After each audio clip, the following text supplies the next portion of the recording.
Hey guys, welcome to Did You Get That on Film? On this podcast, we deep dive into horror movies, and so it is full of explicit content as well as spoilers. Please be advised. Now, let's get to the show.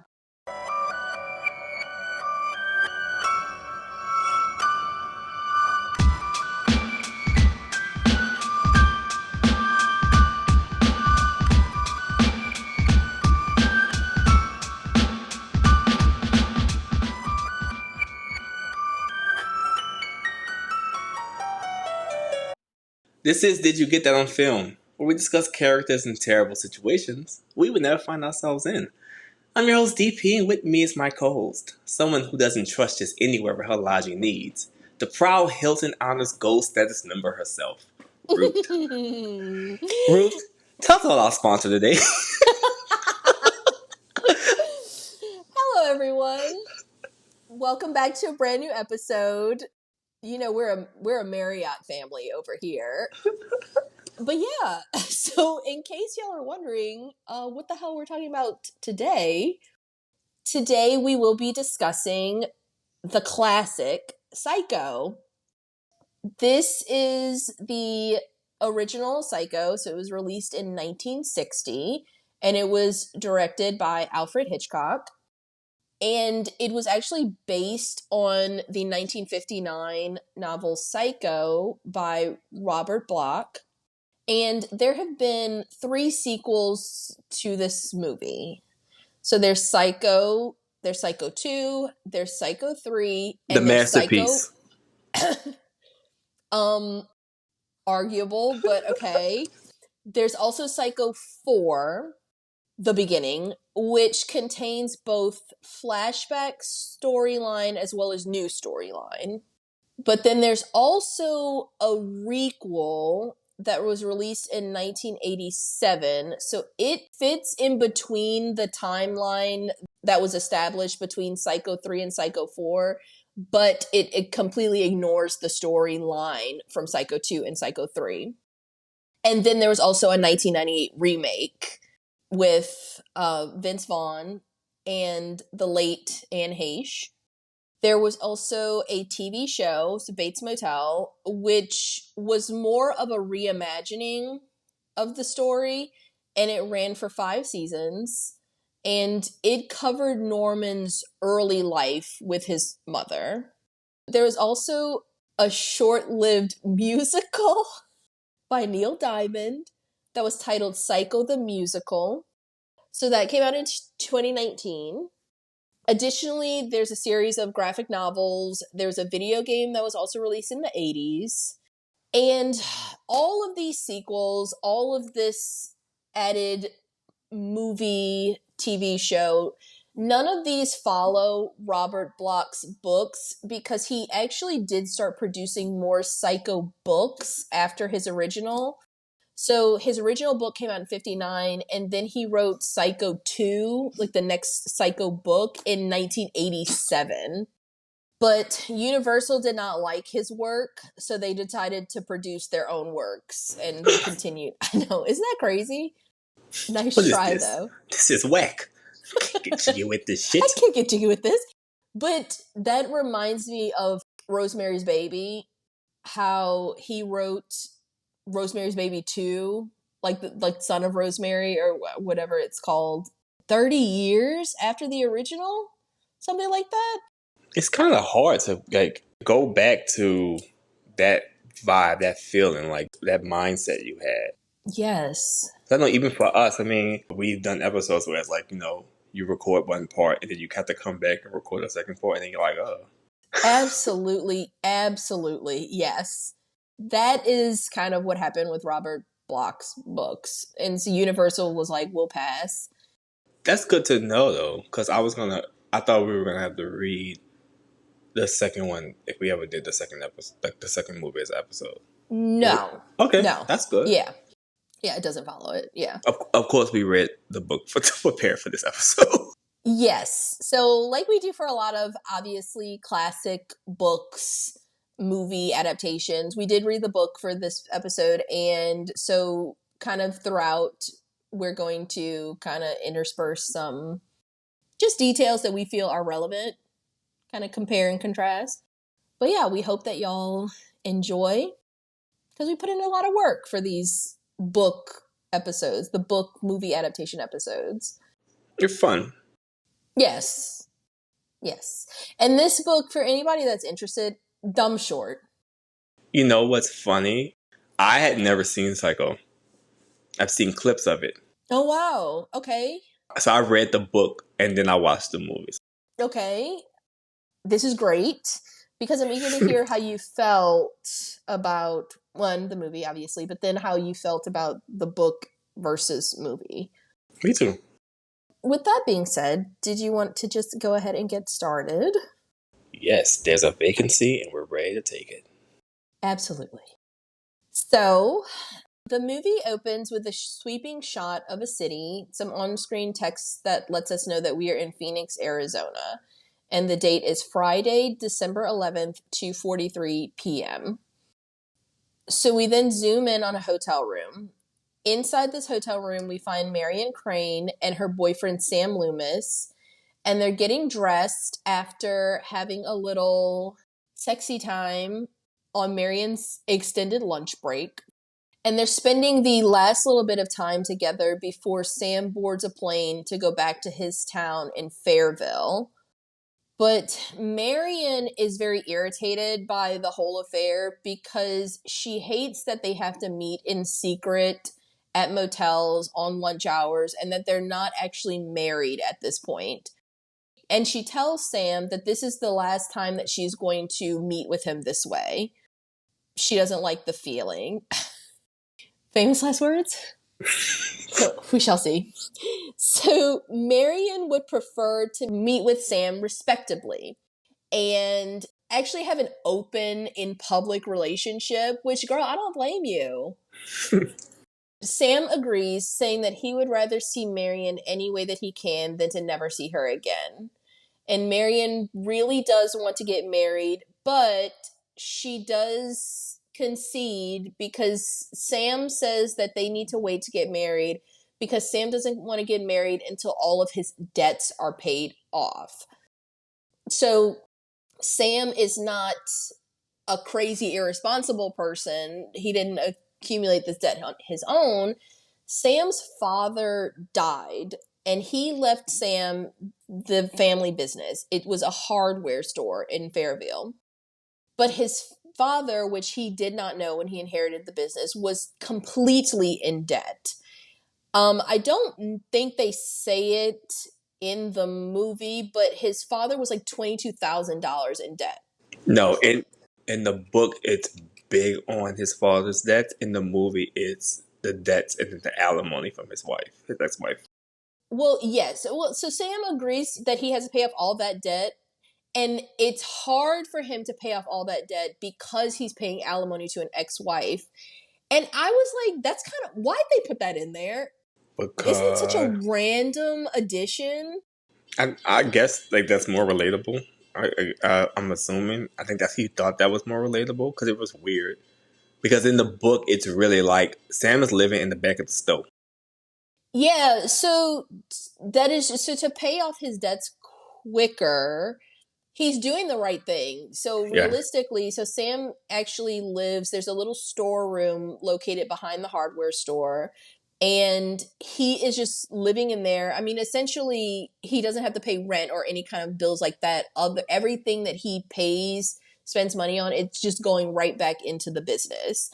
And they added this ex-wife alimony thing, and I think that that's so random and so weird. But I guess you're right. Like maybe Alfred Hitchcock was just trying to like relate more to the audience in some way. I guess his mindset is: would people relate to a man who isn't trying to be in a relationship with this woman just for the sake of saving debts, saving money? But is that really resonate? But is it more like I don't want to be seen in public because I've been divorced? Maybe that is a good point. My thing is, okay, this whole meeting, and I don't want to get like bogged down on this one point, but I think that it speaks a lot to Sam's character because I did not like Sam's character in the movie. He kind of irritates me. in the book, Sam and Marion met on a cruise and they fell in love very quickly, but they've never had sex with each other. Sam is very straight-laced. He's very honest. Sam does not have an ex-wife. He really is just paying off his father's debt, which is kind of huge. 22,000 in 1960 was it's a lot of fucking debt. But he keeps a ledger in the book and he shows her and he's like, this is how much I paid off. And he gives her a timeline too. He's like, I promise that I'm going to have this paid off in about 2 years, maybe sooner. And then I promise we can get married. He is very committed to Marion. They don't have these clandestine meetings in hotels. Like there's nothing seedy. Yeah, there's nothing seedy about their relationship. There's nothing seedy about Sam. Sam is just like a golden boy, you know? So then I was like, I thought that it was weird that they put this in here because Sam kind of comes off, especially in this scene, as kind of sleazy. Yes. And I just thought that was so weird. When he said, she's like, because I want to be, she's like, I want to be with my sister, and there's pictures of my mom, you know, at the house. And he's like, and then we turn the pictures over. And she was like, see, I can't be serious with you. Yes. She's like, ew. I'm done. Right. And when he said that, I was like, I'm done. I just didn't really like that. And I thought that was such a weird little addition. Not that Sam has to be perfect, but I feel like this Sam fits a little bit more with the idea of Sam in the sequel. Does that make sense? I don't want to get too much into it because we're going to keep going. Yeah, but yes. She's not really feeling it. But let's continue. So Marion leaves the hotel. She has to rush back to work. She is a secretary at a real estate office. And she gets there. She has a headache. Obviously, we don't get a lot of the internal dialogue from Marion right now. But in the book, Marion is kind of going through, I don't want to say a midlife crisis because she's not like midlife. She's actually very young. She's 27. Yes. So I would say like a quarter life crisis. All of these people involved are like very young. In the movie, they don't look as young as they are, but just to give you an idea. So Marion is 27 in the book, and she is she really does love Sam. She really does care for him very deeply. She does want to marry him. She wants to have a life together. But the reason that Marion went on this cruise and the reason that she's about to do what she's about to do, which we're going to get into in just a second, is that Marion feels like, because it's the 60s, she's like, I'm basically at the end of my life. She's like, I'm an old hag. I'm not married yet. If I don't get married, then what the hell am I? You know, she's kind of at this threshold where she's like, oh my God, I can't turn 30 and not be married. My life is going to be ruined. That feeling that she is going through, this quarter life crisis, it really clouds. Yes, it kind of clouds her judgment in a way that makes her make very irrational decisions. So she's at work. Her coworker offers her some tranquilizers for her headache, and I was like, "Damn, coworker!" This is before Marilyn died, so they're like, "It's okay. It's okay to take a quick little tranquilizer at work." 2 Quaaludes and a glass of wine, and that's what I call the new deal. That's what I do on my Saturday. And so she's making these tranquilizers sound real fucking delicious right now, but Marilyn's like, it's 1:15 on a Friday. She's like, I don't want that. Thank you, though. I don't want to be. And her coworker's like, more for me. So she doesn't take the tranquilizer, but her coworker does tell her that her sister called to leave a message for Marion telling her that her sister would be gone the entire weekend in Tucson because her sister has an amazing job. Yes. Especially in 1960 for a woman. I was like, this is fucking dope. Her sister's job, she works for a record store, and essentially her sister's job is to travel around the country to different places and like buy music, curate the music that they're going to sell in the record store. And I was like, that's so fucking cool. But when she goes on these buying trips, she's gone for whole weekends. So Marion's going to be alone this whole weekend. Her and her sister live together too, by the way. So that's when Marion's boss returns, and he's with a very skeezy, weird, lecherous older client. He just so happens to be buying one of the properties that the real estate office is selling. And he's buying it for his daughter for her birthday. He's very wealthy. And he's paying for this property in cash, $40,000 in cash, which he's kind of flaunting around the office. Now, her boss is really bothered by having that amount of money in the office over the weekend. So he tells Marion, who has been working at this real estate agent for a while, he trusts her. She's a very trustworthy employee. He tells her to take the cash and put it in a safety deposit box in the bank over the weekend. Marion agrees to do it, but she also asks if she could just go home afterwards because she has this really bad headache. Now, surprise, surprise, Marion doesn't take the money to the bank. Instead, she goes right home and packs a suitcase immediately in order to skip town with the money. So, like we said earlier, we don't get a ton of Marion's internal dialogue, which we do get in the book, which I think kind of adds a little bit of context. But just to sum up, she's taking the money because she really wants to be with Sam. She wants to pay off Sam's debts, and then they can go live somewhere together. She's definitely young. Because that shit is stupid. Well, it's so... we ain't got that much time with her. So let's drag her a little bit. Okay. Your idea is so stupid. There's no way you're going to get this to work. It's so childish on its face. First things first. They know you have the money. Girl. Case closed. First. But let's go into like some of the things. Like in the book, she has these like thoughts, as Ruth said. And she's like, well, I'm going to tell him that I had a relative that died. And the relative left me the money. And I just got it. And if he asks, well, who was it? I just won't answer. And he'll be so excited that he's paying the debts off that, he'll just do it. And then, of course, because I stole this money, I can never see my sister again. Straight up. Yes, that is a thought that she's had. She's like, I can't ever go back. And if he asks why, we're going to just say, oh, she went to Europe. Yes. Dante, the way that you're saying it sounds really funny, but like, on God, as the kids would say, this is exactly her thought process.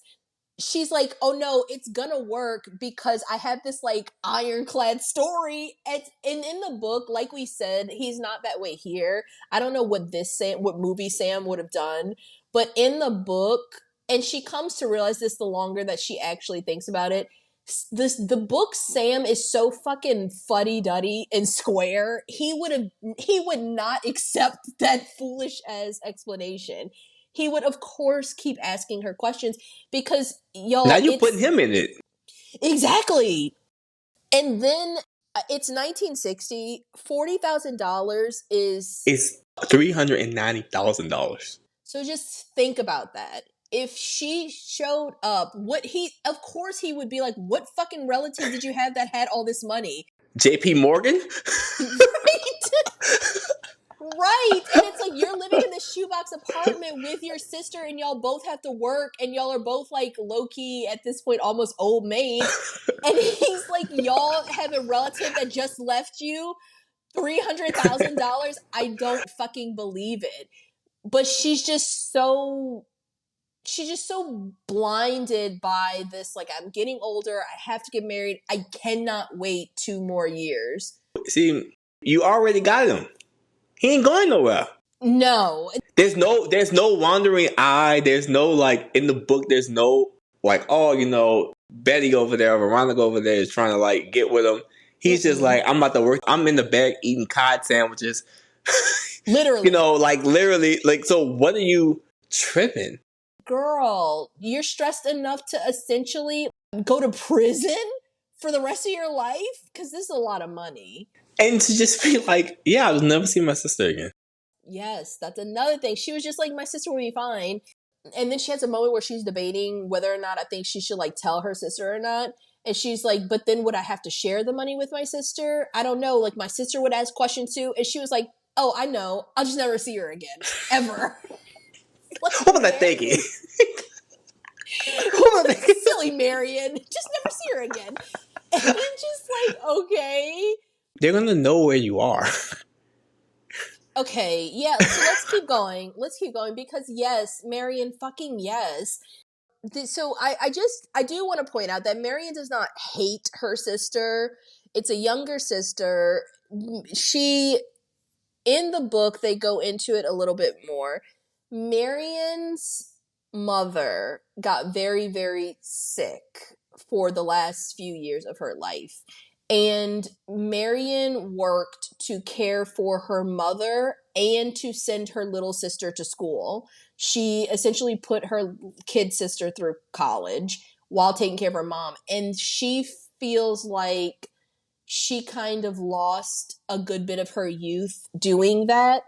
So her sister is young and happy and had the whole experience of being young and going to college and doing all these things. And Marion didn't really get that. And she said that, you know, she's like, I kind of looked in the mirror one day and I didn't even recognize myself because I'm just like, I was so old and haggard looking. That's a hard 27. That's what I said. But then, well, she said she went on that cruise and then she said she felt better. She felt like she looked like herself again. So really it's just like she's stressed. She don't know stress yet. You steal some money. No, especially this amount of money. It's not like she stole $500 from the petty cash. No. Which we don't recommend. No, we don't recommend doing that. Please don't do that. It's never fucking worth it. Please don't steal. Y'all, stealing is like the worst thing you could do. It really is never worth it because then once you get caught, you always a thief. And let me tell you, a house could be burned down. They could have 20 puppies in it, and you could save all those puppies. And they'd be like, man, I thought she stole that money though. I know they'd be. Well, the news would be like, Ronald, local thief, saves 20 puppies from fire. Let's continue. Yeah. So she took the money. It's happened. Now, crazy enough, while she's driving, this was so fucking awkward. I was like, oh my God. She's sitting at a red light. She's thinking about what she's going to say to Sam when she arrives at his place, because that's definitely where she's going. When her boss and the fucking client who gave them the money, they walk by through the crosswalk right in front of her car, and her boss sees her and does a hard double take. Because he's like, wait, what? Bitch, I thought you said you had a headache. And he's looking at her very suspiciously before walking off, and she speeds away. As soon as that happened, Dante, I feel like that would have been enough for me to be like, damn, let me go bring this money to the bank. Right? If I feel like, ooh, that's close. That's my sign. Marion, girl, this was a sign, because we're going to hear it later from like a statement that the boss says. The way that she's going, it's very clear that she's like leaving town. But she drives straight through the night, and she ends up stopping on the side of the road to sleep when a cop notices her and taps on her window. She does not play it cool at all. She sees him and she immediately tries to drive away. And he's like, girl, what the fuck? Roll down your window. And he asks her if anything's wrong. And she asks if she looks like something is wrong. And he's like, yes, bitch, you really do look like something is wrong. She's being extremely weird, extremely suspicious, really shifty. And she's being so suspicious that he asks her for her license. Probably, no, I'm not going to say probably. Definitely thinking that she's stolen the car that she's driving.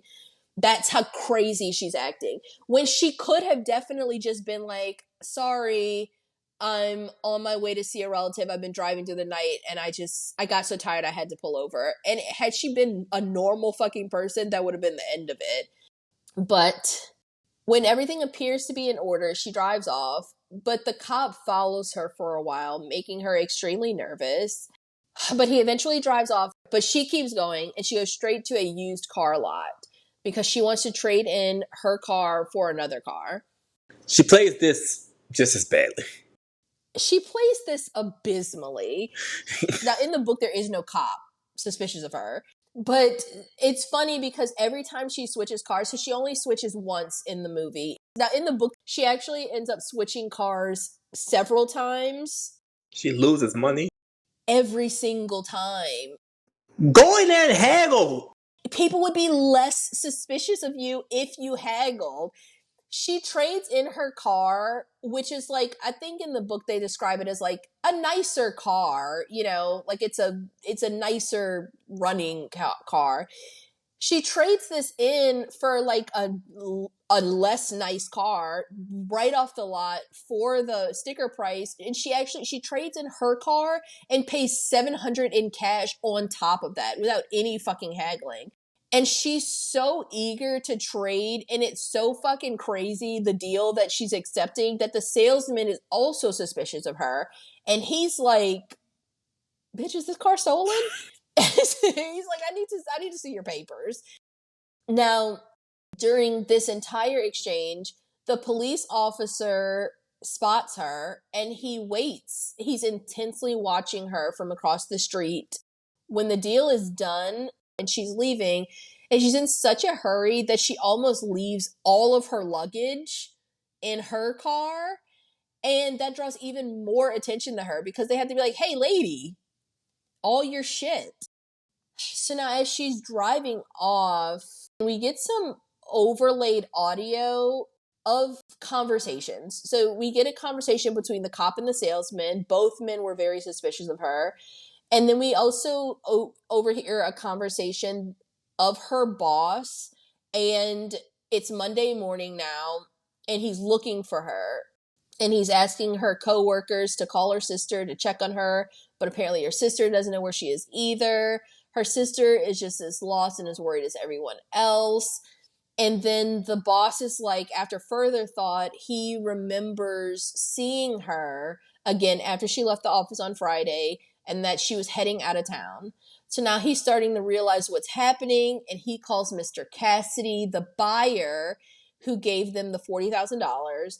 And the Mr. Cassidy's like, shit. She's not taking $40,000 from me. He's like, I'll get that fucking money back. So Mr. Cassidy's like, I'm tracking this out. He's going to hire an investigator. I think the money is insured. He goes through an insurance company, so they're going to track the money down.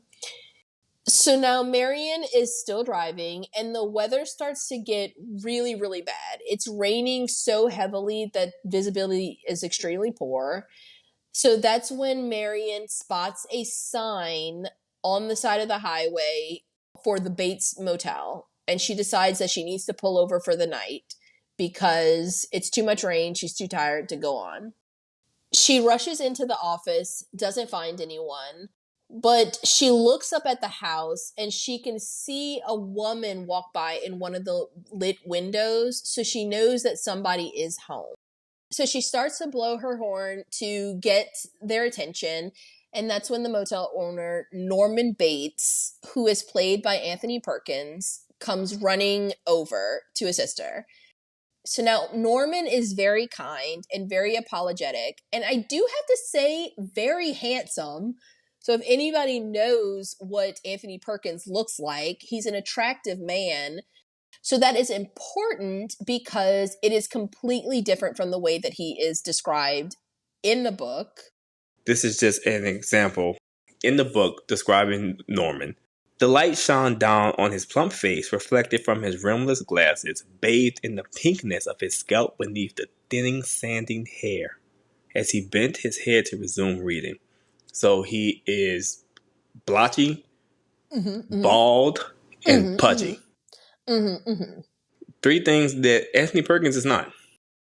He is not a single one of those things.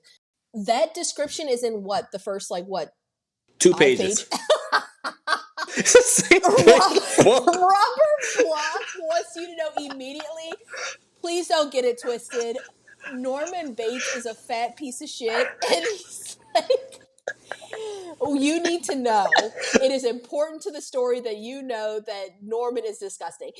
That is probably the nicest way that Robert Block describes him in the book, because there's other sections of the book he reiterates various times in different ways that Norman is pudgy.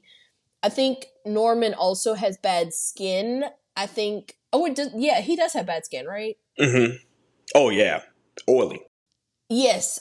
I think Robert Block wants you to know that he is very, very much not an attractive man. You know, like, we are not trying to shit on anybody that's like chubby or overweight or anything like that. It's just, this is the way that Robert Block describes him. And it's not just his looks. I mean, in the beginning of this book, this is him having a conversation with Mother, and he doesn't have any gumption. That's why he's sitting on the side of the road. She says to him, "Never had the gumption to leave home. Never had the gumption to go out and get yourself a job or join the army or even find yourself a girl." And when he says to Mother, "You wouldn't let me," she says, "That's right, Norman. I wouldn't let you. But if you were half a man, you have gone your own way." Ooh! Shut your ass up. No, what's crazy is Mother eats him up every time. Anytime they are matching wits, Mother is playing the fuck out of him. What's crazy is Mother is playing him. Just the twist. The twist. No, Dante, that's the twist is the funniest part about his mother playing the fuck out of him. So if you don't know the twist, let's keep going, because I don't want to ruin it for you guys. So yeah, so Mother eats him up, and this is a thing. It's like, yes, Norman is unattractive, but additionally, he doesn't have any gumption. He's weak, but beyond that, and we're gonna get to it a little bit later, Norman is like a real piece of shit. He's a woman hater. We don't get Norman's internal monologue in the movie either, which is good in a way, because in the Psycho book, the ending is not a twist. The book is not a mystery. The movie is really expertly done. It was such a great decision by Alfred Hitchcock, because the movie, if you don't know the twist, which I'm sure that most people do now, but if you don't know, we're going to get to it. It's so masterfully done. You have no idea what's going on. It kind of all starts happening really quickly, and then boom, you get this reveal. So we're going to do our best to not spoil it for you, like, as we're going along, but it's such a well done twist to the movie. But that is one thing, is like, you're not getting Norman's internal dialogue, and in his internal dialogue, he refers to women as bitches a lot. That is like what he says, like, women are bitches, period. And he just thinks that they're all bad. Essentially, they're all sluts. And women that talk to him, he's like, oh, they're flirting with me, and like stuff like that. And it's all very crazy. But the ugliness of Norman Bates doesn't just come from the way that he looks. It comes from the way that he is as well. So this is an excerpt from the book as well. Yes, he could, after just seeing her a single time. It was nothing to laugh at. But she laughed probably. That's the way girls were. They always laughed because they were bitches. Mother was right. They were bitches. But you couldn't help yourself. Not when a bitch was as lovely as this one was. And you knew you'd never see her again. It's real incel shit in the 50s. It really is, because we're going to get to it. It's very similar to the way that it is in the book and the movie. Marion doesn't do Norman anything, right? Like, there's no reason for him to be reacting this way. It's definitely Norman's issues that have him so triggered by what she says to him. But Marion is just a woman that's just trying to stay at a motel for a night, because she left. She's on the run. She really doesn't give a fuck about Norman. She's polite enough. Him calling her a bitch, it really is coming out of nowhere, but that's just kind of how Norman is. But that's not how Anthony Perkins is. In the movie, Anthony Perkins seems very sweet. He's a little awkward, but overall just very nice. So he really does a good job of putting on the show. Well, yeah. He definitely puts people at ease, and he makes people feel at least a certain level of comfortability until he gets awkward. But it's almost endearing because it's like, well, it's Anthony Perkins. But yeah, let's go on. So she gets there. She asks for a room. He tells her that, yes, they have room. It's 12 cabins and 12 vacancies because nobody really stays at the motel anymore since they built a new main highway, and the Bates Motel is not off of that highway. It's off of a smaller road that is much less traveled at this point. Marion only ended up here because she got lost, because she accidentally got off of the main road. So she signs in, and she signs in under a false name. So she signs in under Mary Samuels from Los Angeles. Norman gives her the key to cabin number 1, which is the one that is the closest to the office. And Marion is hungry. She asks if there's anywhere to eat around, and he tells her that there's a diner that's about 10 miles away. Norman is grabbing her bags for her, and he lets her in the room. He's so chipper. He's so charming. On his way out, he tells her that he knows that she's most likely not going to want to go out driving again in the rain to that diner, so he invites her to have dinner with him instead up at their house. So he invites her up for sandwiches and milk. Marion agrees, and once he's gone, Marion takes the money and she ends up wrapping it in the folds of a newspaper in order to hide it all. While she's doing all this, she ends up hearing a woman yelling up at the Bates house. So it is who we will learn is Norman's mother, Mrs. Bates. She is fussing about how she does not want Marion in her house because she's a stranger, some strange woman. In my home. And she's like, no, she can't come up here. And now Mrs. Bates is cutting up, angry. She's saying some weird stuff. She's like, Norman is probably having all kinds of dirty thoughts, which is a very weird thing to say. And Norman is, he's kind of fussing back at her, and he's telling her that she's just a stranger and she's hungry. He's not having dirty thoughts, mama. But Norman tells him essentially he doesn't have the guts to disobey her. So she just keeps repeating that he doesn't have the guts. He doesn't have the guts. And ultimately, he proves that he didn't have the guts because he does not invite Marion up to the house. He ends up bringing the sandwiches and milk on a tray, and he apologizes to Marion on behalf of his mother. And Marion, who's heard everything, is probably like, this shit is very weird. And she ends up inviting Norman into her room to eat.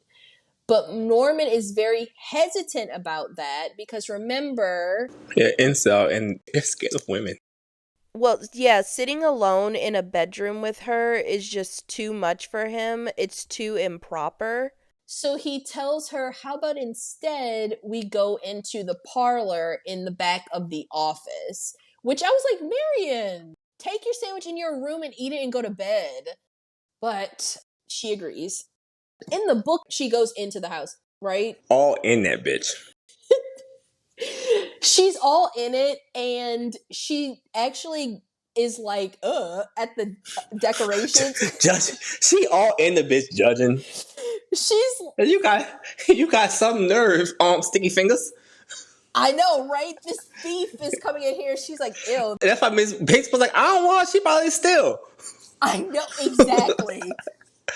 But yeah, so she's making fun of all of their, obviously not to his face, but she's just like, ew, this house is so outdated and stuff because it's still set up like Norma Bates likes. But that's Norma's house. You live in a 1-bedroom. If you want to be real. And your man live in the back of a store. So let's not get on Miss Bates, homeowner, yes, business owner, strong woman. Exactly. But in the movie, she never goes up to the house. I thought that was like a weird change too, but I guess they weren't ready to show the house. But they go and they eat in the back parlor. And when Marion enters, she immediately notices that all over the office are taxidermied birds. And she's a little off-put by that because that is kind of weird. I guess an alarming number of taxidermied birds. So when she sits down to eat, Norman does not eat with her. He just sits there watching her. He just wants to make conversation.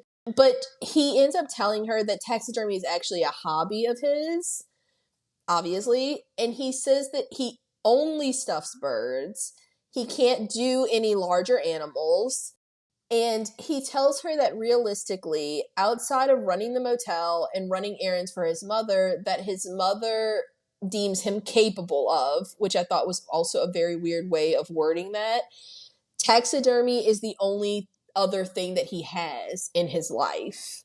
And he admits that his life is pretty empty. Well, Marion asks, don't you ever go out with friends? And he responds, a boy's best friend is his mother. And Marion is a little taken aback because that response is very weird. A very unhealthy response. So as they're talking, he said that he gets the sense that she's running from something. And he tells her that he believes that everyone is stuck in their own personal traps, just trying to claw their way out. Marion says sometimes they place themselves in their own traps. But Norman, sadly enough, he says he was born into his. But at this point, he's just accepted it. That's when Marion tells Norman that she can't believe that he lets his mother talk to him the way that she does. And Norman says that sometimes when things get bad, he wants to just curse her and leave her, or at the very least defy her, but he cannot do those things because she is ill. Not physically ill, but mentally ill.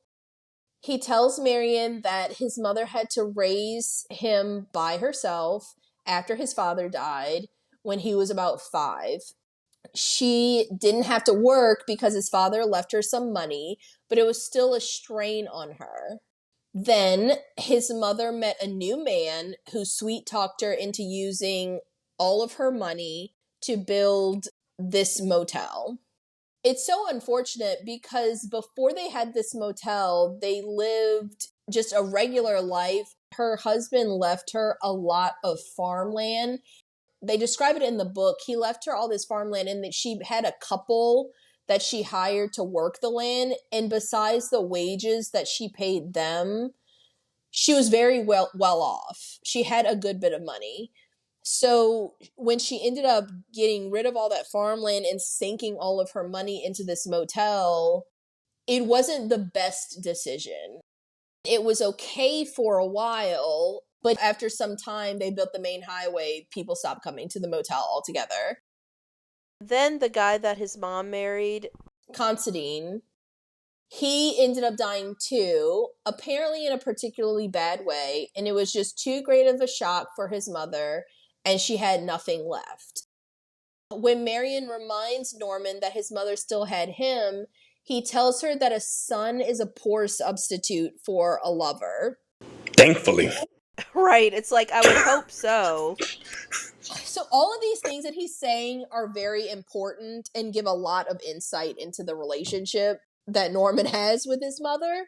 But Marion suggests that Norman should go away. He's like, I really can't do that. She would be totally alone. And he says that he does not hate his mother. He just hates what she's become because of the illness.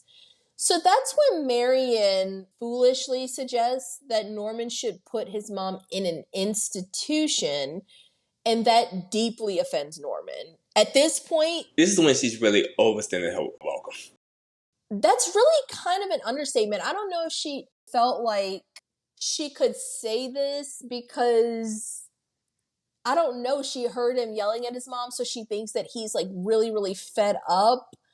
But either way, In the book, she says, "You're a grown man. You certainly must realize you can't be expected to act like a little boy all the rest of your life. I don't mean to be rude, but when you say I don't mean to be rude, you bitch, you being a whole you are being a whole asshole out there." No, you're absolutely right. In the book, she goes hard. She called him a little boy. Because you're a grown man, but you're acting like a little boy. And realistically, that would have offended anybody. And it's so funny because she's starting to say it. She's like, why don't you put her in and he's like, an institution? Bitch, is that what you were going to say? He really kind kind of gets real snippy at this point. In the movie, he's snippy. In the book, he's pissed, right? Like this, he's like kind of almost yelling at her in the book. In the book, she said, "When you perhaps be fulfilling the duty to her and to yourself, you arrange to put her in an institution." He's like, "She's not crazy." That voice wasn't soft or apologetic any longer. It was high and shrill. And the pudgy man, told y'all he was fat, was on his feet, his hand sweeping the cup from the table. It shattered on the floor, but Mary didn't look at it. She only could stare into the shattered face. "She's not crazy," he repeated. So that's wild. That's a crazy, wild reaction to what she suggests, because I guess in her mind, Marion's just trying to help. Mind your business. No, straight up. You know, sometimes it'd be like people talking to you and you're just like supposed to say, damn. Right. Like he's just venting to you. He doesn't need you to try to solve the problems of his life. So he's really snippy, and he tells her that those, quote, madhouses, as he puts it, are no place for his mother. She's as harmless as one of his stuffed birds. And Marion is kind of taken aback, and she says she just meant well, since it seems like his mother is hurting him. And Norman is really pissed because, I mean, essentially he's like, bitch, who is you? Because you're coming into this, you don't know shit about us except for like the 2-second exchange that you heard us having. And now he's like, I'm frustrated because we just got into this little tiff, and you come in here and telling me that I should put her in an institution. He's pissed. He handles it a lot differently in the movie, a lot less unhinged. Alfred Hitchcock did things like this. Like he made him Anthony Perkins, who is like attractive and sweet and nice and thin. And he made him a lot less of a hothead, and you don't get his incel inner thoughts for a reason, because he doesn't want the audience to be off-put by Norman. If Norman was a pudgy, pimply, oily incel, Yeah, Carol O'Connor. yes, and he's like calling people fucking bitches to their face, and he's swiping his hand across the table and knocking glasses on the floor and shattering them. We would be really off-put by him, and Alfred Hitchcock didn't want you to feel that way. He wanted you to feel at ease. He wanted you to feel lulled so that the ending could be as surprising, as shocking as it could be. And we'll get there. So ultimately, Norman says he can't even think something like that because his mother isn't a maniac. He says she just goes a little mad sometimes. We all go a little mad sometimes.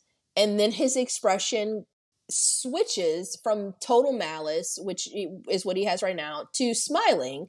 And Marion, I'm sure, is wishing that she went to that restaurant.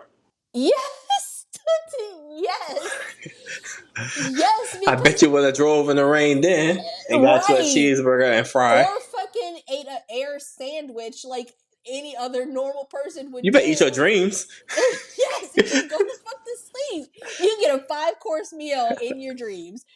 But no, she's in this tiny office with Norman right now, who is very much losing it. And he's between her and the door. I know she's probably like, fuck. But him saying this, as uncomfortable as this situation is, these words really snap some sense into Marion. She actually thinks it through in the book, so you get her internal dialogue as she comes to this realization. But you can tell in the movie her demeanor kind of changes after he says this, because she realizes that she herself has gone, quote, like a little mad right now when she stole this $40,000. She's like, this is insane. I'm going to go back first thing Monday, and she's going to make up some excuse. She's going to take the money to the bank. She's going to do the right thing. She's starting to think clearly, because she's like, Sam would never believe that bullshit anyway. My sister wouldn't believe it either. Marion, no offense, girl, but who fucking would?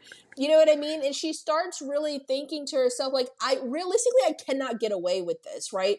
The only way she could get away with it is if she just like totally left Sam and her sister, like just disappeared. And that wasn't the goal of any of this. That isn't what she wants to do. So she is like, fuck, I need to do the right thing. So she decides that, and she's actually pretty content with that decision. So in the movie, when she gets up, she goes back to her room and she tells him, I have a long drive all the way back to Phoenix in the morning, because that's what she's deciding to do. And she says that she needs to get herself out of the personal trap that she has put herself in. On her way out, now remember, she signed into the motel as Mary Samuels. Yeah, Mary Samuels. But when she's leaving, Norman asks her name, and she ends up telling him her real name. Her last name is Crane, before she heads off to bed. So Norman does know her name, and that's kind of important because it'll come up later. And we didn't say this, but in the book, her name is Mary. Oh yes, sorry. In the book, her name is Mary. They changed it because why not?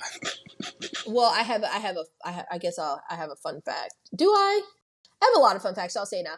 Yes, so in the book, her name is Mary, but they ended up changing her name to Marion in the movie because apparently there was already, I think, 2 other Mary Cranes in Phoenix, and they didn't want to, because of the outcome of what happens to the character, they didn't want anybody to like sue them or something because they had the same name. So they ended up changing it to Marion. But as soon as she leaves, Norman checks the sign-in book where she signed in Mary Samuels from Los Angeles. So he knows that she is lying. All bitches lie. Of course they do. He's probably like, just as I suspected, bitch. It's so weird. It is. Let's see. So he then heads back into the office, into the parlor. He closes the door. And then he ends up taking a painting off of the wall to reveal a hole that he's drilled into cabin number 1, where he has placed Marion. So he is peeking through the hole, spying on her, and he ends up seeing her in her bra and panties. But he covers the hole back up and he heads up to the house where he sits and he contemplates. In the book, he watches her kind of for a while. And Marion, obviously not thinking that she's being watched, she starts like kind of gyrating because she's thinking about having sex with Sam for the first time. And so she does like a little dance in her bra and panties. And while he's watching that, he's like, look at her. Essentially, like she's doing this to entice him because she's a bitch and bitches are just like that. He's a weird dude. Yes. He says, if she had been a religious girl, she would have prayed. How the hell are you going to tell her ass she got to pray? No, he's being really weird and very judgmental of her. In a private moment. In a very private moment. And she's literally just living her life. But back in her room, Marion is sitting and she's using a piece of scratch paper in order to calculate how much she owes from the $40,000 that she stole. Now, a lot. Marion, I was like, this really sucks because she already didn't have a lot of money. And now, girl, you're going to have to pay back. We know that she's going to have to pay back at least the $700 for buying that car. And then just like little things along the way, like gas, food, and stuff. So it's a lot of money. Bless her. So once she gets the figure on this little piece of scratch paper, she takes the paper and she rips it up and she flushes it down the toilet. She then jumps into the shower and she's really enjoying the warm water, feeling good. And now she can't see, but we as the audience can see through the shower curtain that someone has opened her bathroom door and they've entered the bathroom with her.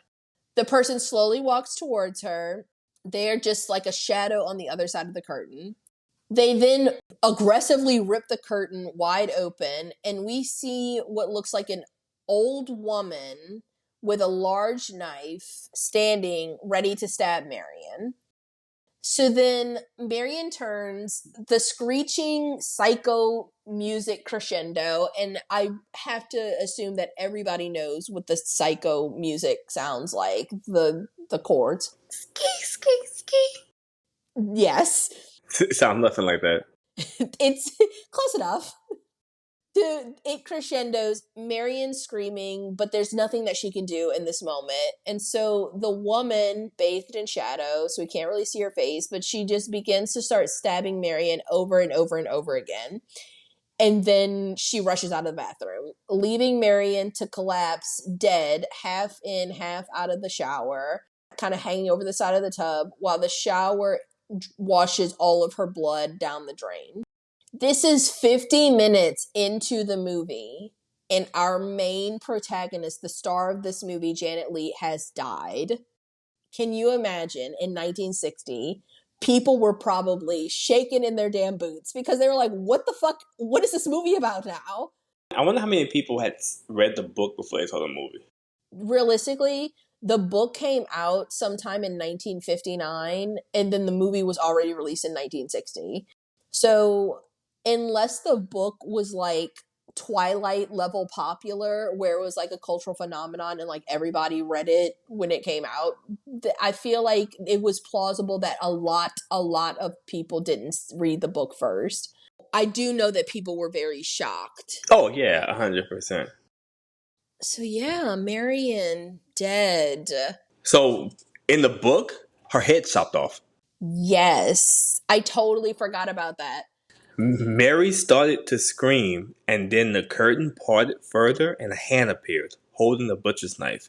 It was the knife that a moment later cut off her scream and her head. And that ends chapter 3.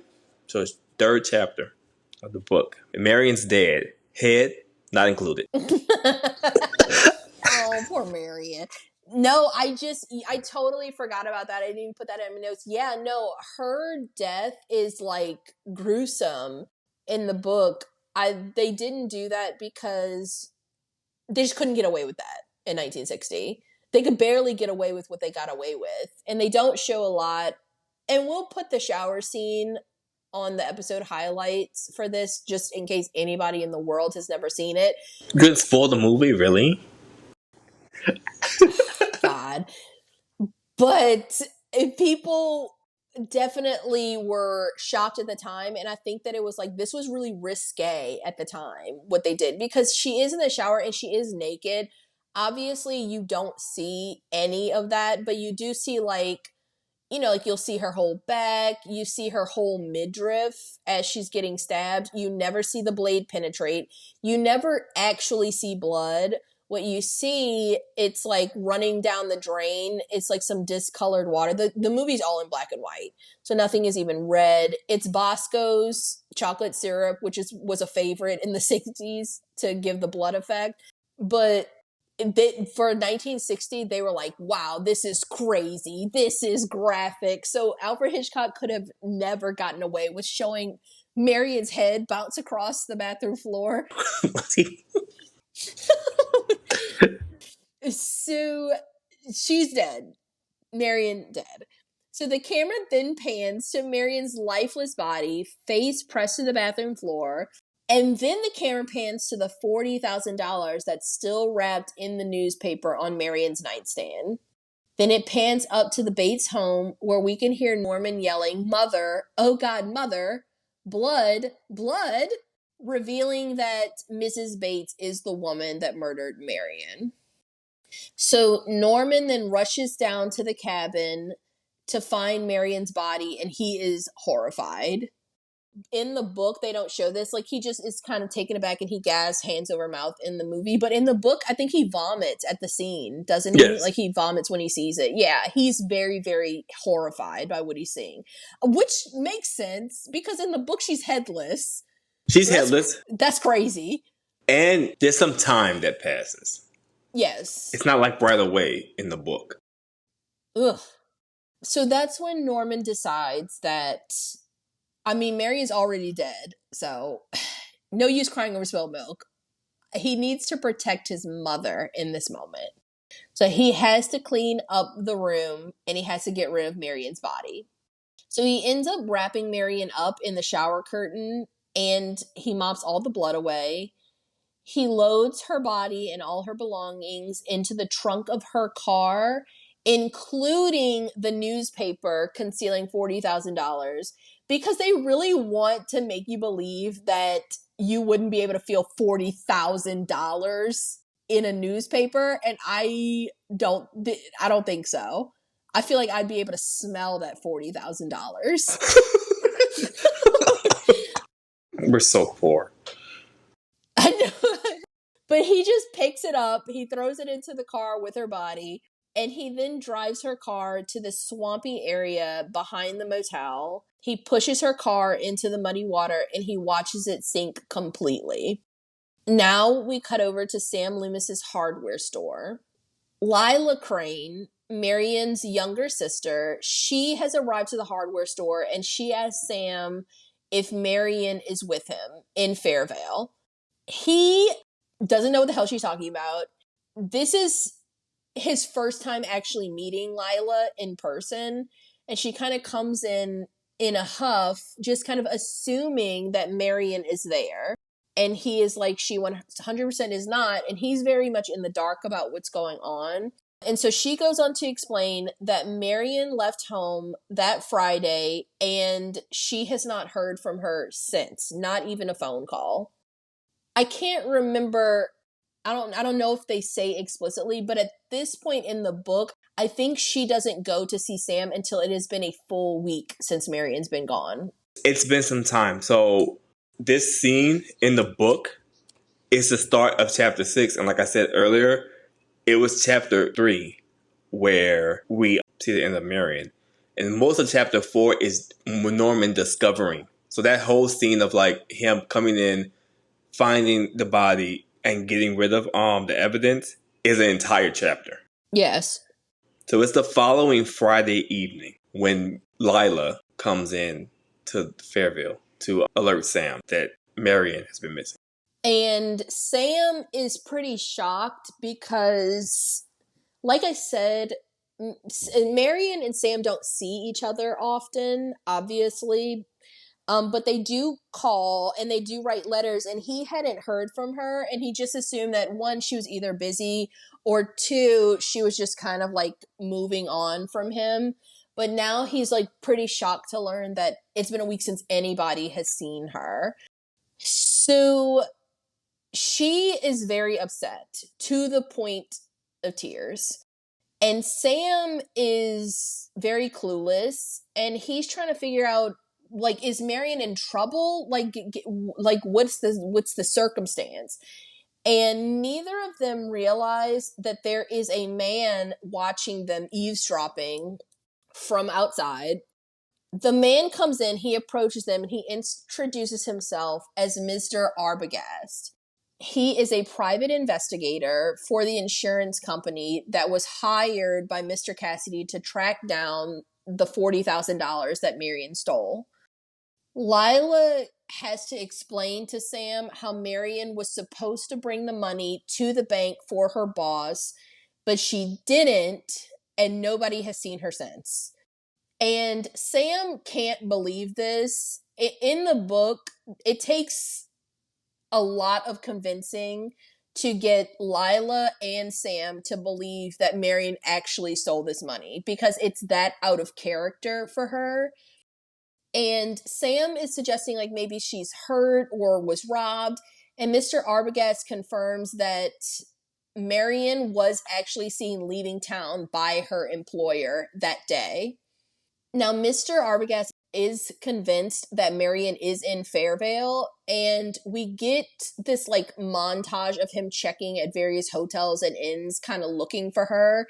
It takes a little bit of time, a little bit of convincing to get him to concede that Marion is not with Sam, that Sam isn't hiding her in some way, that these two actually don't know what is going on, which is fair because it's everyone's assumption that if Marion did take this money, she probably did it in order to help Sam so they could be together. See, I would have to break up with her ass. Why? Because now she got people saying that he's stealing. Well, yeah, make an excuse. Well, he doesn't have to. Make an excuse. well, at this point, he doesn't have to break up with her, right? She's already been broken. Yes. Marion's been broken up from herself. So there's no more need for him to address this. So as we're going through this hotel montage, this leads Mr. Arbogast to the Bates Motel, where he ends up talking to Norman. I love this scene in the book. I think it plays out really, really well because Mr. Arbogast goes in and he's really playing it cool, calm, and collected, but Norman is kind of fucking up. In Norman's, not his defense, but Norman has been stressed in the book. Yes. Stressed. I mean, as one would be, because I guess in his mind, he's really waiting for the other shoe to drop because he's like, somebody's going to come looking for her, right? Right. Well, Mr. Arbogast is there. And so he tries to show Norman a picture of Marion to ask whether or not Norman had seen this woman. Has she been here recently? He's been searching for her. And then Norman, this is where Norman fucks up because you talk too much. He talks too much. You're doing too much. You're weird. You're fat. Wait, no. Well, wait. Which Norman? Well, both Normans are fucking up. Yeah, but you sweaty. Okay, yeah, well, let's go by movie Norman. In the movie, he's just acting weird. He didn't think this through because he could have played this very cool. He doesn't even take the picture to look at it. He says so quickly, nobody has stopped here in a couple of weeks. And so Arbogast is like, can you just look at the picture, please? So Norman looks at it, he shrugs it off, and he's like, I haven't seen her. So Arbogast tells Norman that her name is Marion Crane, but she may have registered under an alias.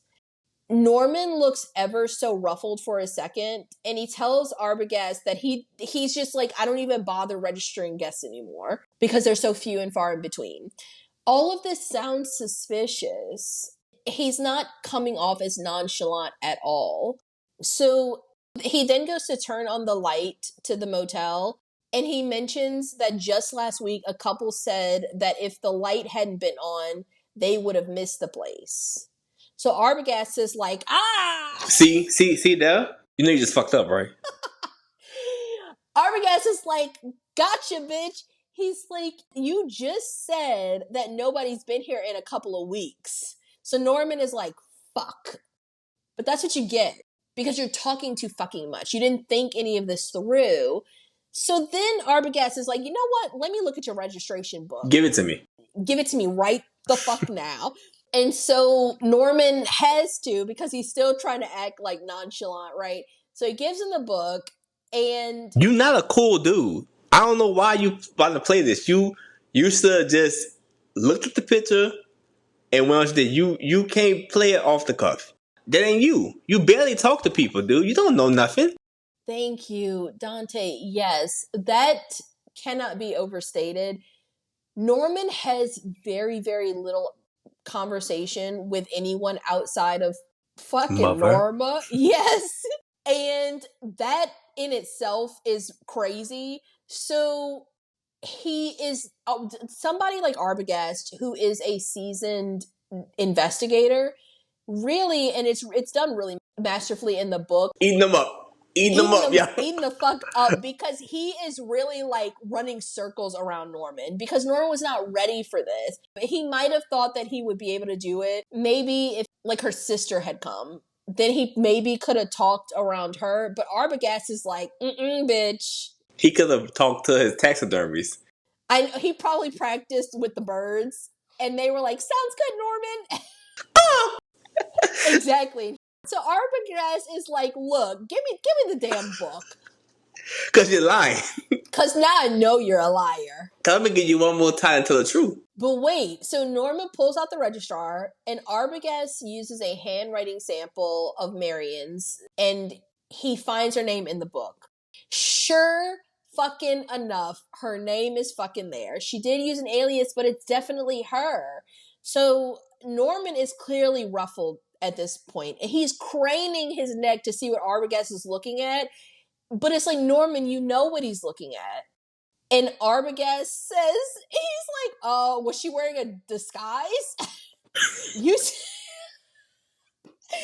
You say you didn't see her. And so then he's so fucking smart ass. He's like, why don't you go ahead and take a look at the picture again? And Norman's like, fuck. So Norman takes the picture, and now this is one of those things like you were saying earlier. Once you're a liar, you're always a liar. So now Norman sounds, everything that comes out of his mouth sounds like a fucking lie. Because he takes the picture and he's trying to still act like pretty nonchalant. And he's like, oh yeah, I did see her. You said a woman. And he's like, yeah, you know, a woman was here. And he was like, but it was raining and her hair was wet. And I can't remember, doesn't he say something like kind of slick, like, this is an old picture or something? Yeah. Yeah, like he's trying to play the fuck out of Marion. Must be an old picture. And Arbogast is like, Boy, I know you lie. And so at this point, Norman's clearly getting very nervous. So Arbogast asks, well, what did she do while she was at the motel? And Norman says she just came one night, she went straight to sleep, and she left early the next morning. And he's stammering a bit, and so he just sounds like a liar. So Arbogast is like, take your time now. Did she make any phone calls? Norman says no. And Arbogast is like, well, fuck it. Well, how you know that if you said you left her? You was with her all night? You spent the night with her? And so Norman is really flustered because the thought of that, right, is like too much for Norman to bear. Arbogast is really throwing him off balance right now. And Arbogast is like, if you didn't spend the night in her room with her, then how the fuck do you know that she didn't make any phone calls? So now Norman is so thrown off that he starts really fucking up. And I say really fucking up, he's been fucking up. But at this point, he reveals that, oh, well, you know, when we were having dinner together in the parlor, and Arbogast is like, aha! So you was eating with the bitch. So Arbogast is like, so you said, and you ate with her, and you didn't recognize this picture? So I came in, I asked, did you see this girl? You run your mouth, you say no. You don't know nothing about her. No more have you seen her. You had dinner with the girl? But you couldn't recognize her picture. What's your name? Let's start there. I'm looking all over this fucking bitch. Tell me about yourself. At this point, Arbogast is so 100% certain that Norman is a fucking liar. And he think he a thief, too. Yes, that's right. Because he's like, why would you be acting this way if you didn't help with know where that money at? Where that money at? Yes. Because I don't think we said it, Ruth. In the book and in the movie, they make it clear they don't give a shit about Marion. They just want this money. No, Dante, and it's not even like trying to be funny.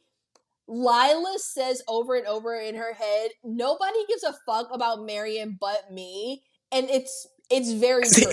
It's the truest thing that's been said. Because even when people are like, damn, Marion's been gone for a while, nobody's heard from her, there's no scent. Everybody's like, well, report the money stolen, and then we'll figure it out from there. Norman doesn't know, though, why Arbogast is looking for Marion. In the book, what does he give as the reason that he's looking for Marion? He doesn't tell him about the $40,000. Stolen car. Yes. So Norman is kind of like, okay, she stole a car. That's not like that serious. In the movie, though, I think he does end up divulging to him that she stole $40,000, right? In the movie, yes. And Norman is like, damn. Where's that? I know. Where the fuck was that money? But he tells them about the dinner, and he's like, well, she just ate quickly, paid in cash, and left. And at this point, he's really trying to get rid of Arbogast. But Arbogast is like, something is not... clean in the buttermilk. Yeah, he's like, the math is not mathing. So Norman offers Arbogast to come with him to check all the cabins. And then when they walk out to check the cabins, Norman is not playing this cool. He hesitates, and he doesn't go into cabin 1. Keeps walking. So Arbogast is like, okay, she's probably in cabin 1. Arbogast is then distracted by the silhouette of a woman on the top floor window in the Bates house. So then Arbogast asks Norman if anyone is home, and Norman says no. And Arbogast is like, I can very clearly see someone sitting in the window right there. And so Norman starts stuttering again because he lied again. In the book, I think he says he is the only one that lives here. Like, he lives here by himself. In the book, when he pulls up Arbitraf, he see the silhouette. So he Yes. already know it's two people. But he's just like, I'm gonna let this little boy talk. Yes, he just lets him hang himself. Until he say, we had her over. And he was like, who's we? Yes. And then Norman is like, I'm sorry, me. And he's like, no. No. Bring it back.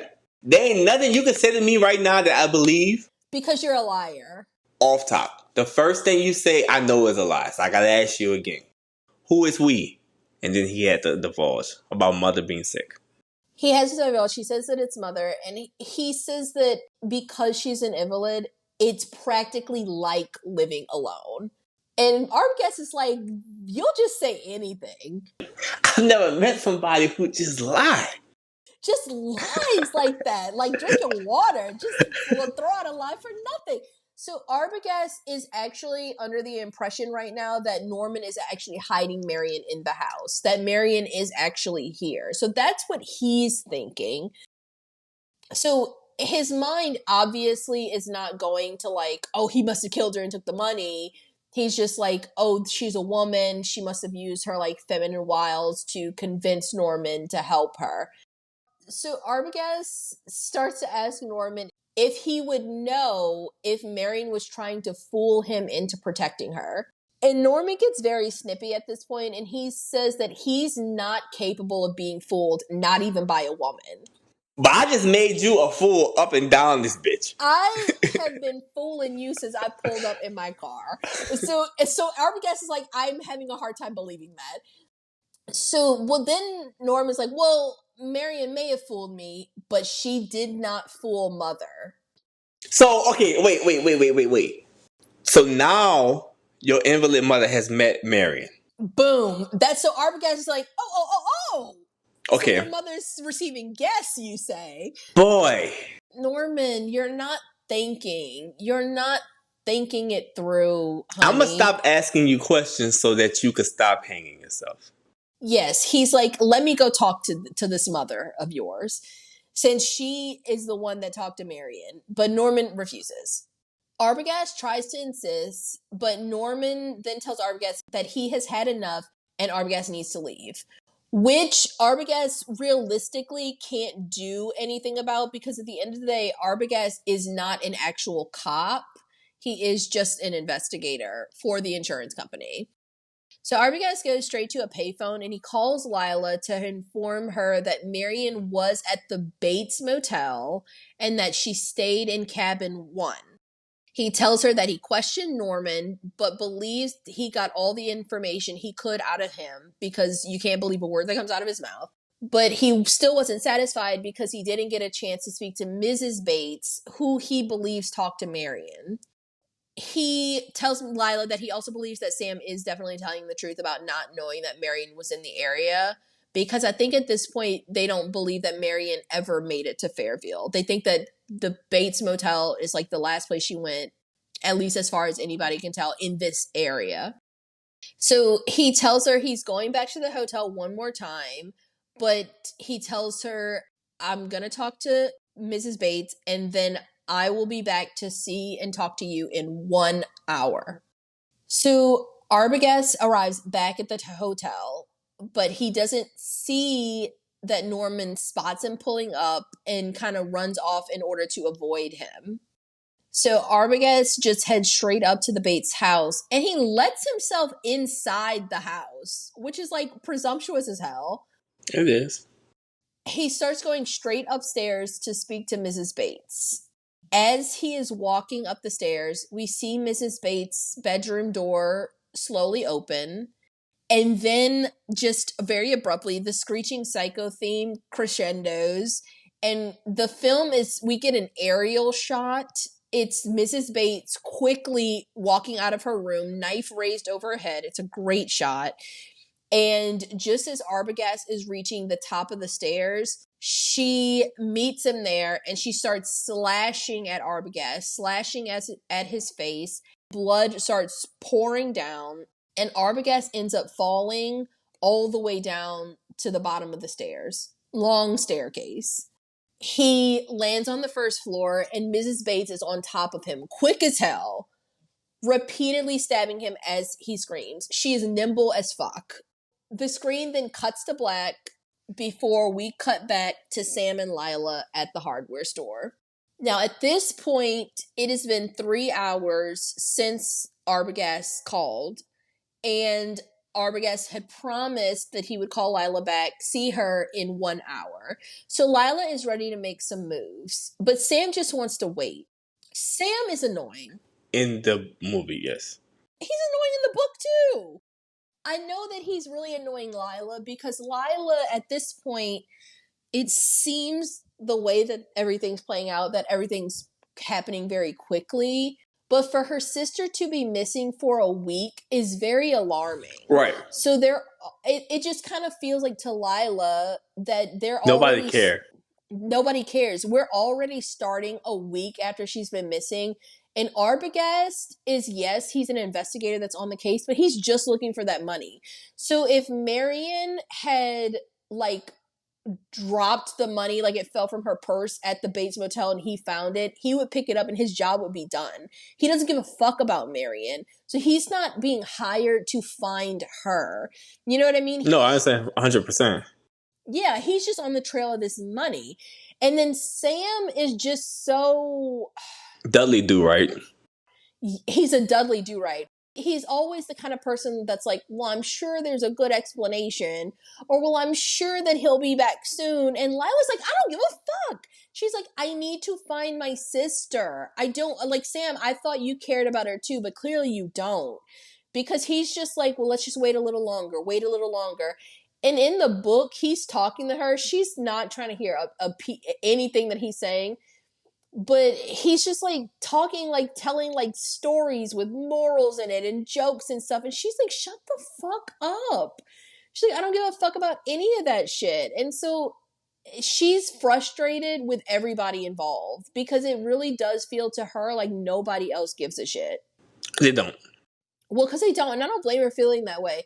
Now, Sam does care about Marion, but he's not about making moves like Lila is at all. But Lila is insistent. She says, I'm going to the Bates Motel right now. And Sam is like, look, I don't even think that you would be able to find it. So he tells her to wait at the hardware store while he heads to the motel. He says, wait here in case Arbogast actually does come back. When he gets there, all of the lights are off. And he yells for Arbogast, but gets no response. But Norman does hear him. And Norman is down at the swamp. And I was like, this was kind of a creepy shot, wasn't it? Yes. Because we know the implications of Norman being down at the swamp. And the way Anthony Perkins looks is so evil, sinister. It's just very, very creepy. Well, I wish I was very mouthy, so I bet he ain't got nothing to say now. Arbogast? Yeah. Yeah, because he's here disposing of Arbogast the exact same way that he disposed of Marion. He should have never went in to see Mother. No, yes, he shouldn't have ever gone into the house. And because Norman was very clear that he was like, no, you cannot talk to my mom. And additionally, I think that at a certain point, Norman felt a little twinge of feeling bad for Marion. Movie Norman, book Norman didn't really care that much that she died. She was a woman. Yeah, and so she's a bitch. But movie Norman, you know, I think that he did feel like bad for the fact that his mom killed Marion. But I don't think he feels bad at all that Arbogast got killed because he's like, I told you to leave. And you were being an asshole, and then you were trying to go see my mom when I told you not to, and so this is what you get. So he's not feeling any remorse in this moment. And you could tell by the look on his face. So Sam, who is the one without any fucking gumption or anything, instead of looking around, just doing fucking anything. Sam was like, the lights off, that means nobody's home. Yeah, no, Sam's like, well, I've done all I could do. I've done nothing and I'm all out of ideas. And I'm going to go back and I'm going to tell Lila that I think we should wait longer. And he's proud of himself. He feels like he's accomplished something. I'm doing the right thing. Had Lila gone to the motel instead of Sam, I guarantee you she would have gone in the house. Norman's down by the swamp. I don't know how quickly he would have gotten to the house. Like if she would have been able to run, but I guarantee you she would have done more than what Sam did. Well, yeah, I mean, because Sam did absolutely nothing. Yeah, Sam just like fucks off. And he goes back to the hardware store and he tells Lila that he didn't find Arbogast or Bates and that nobody answered the door at the house.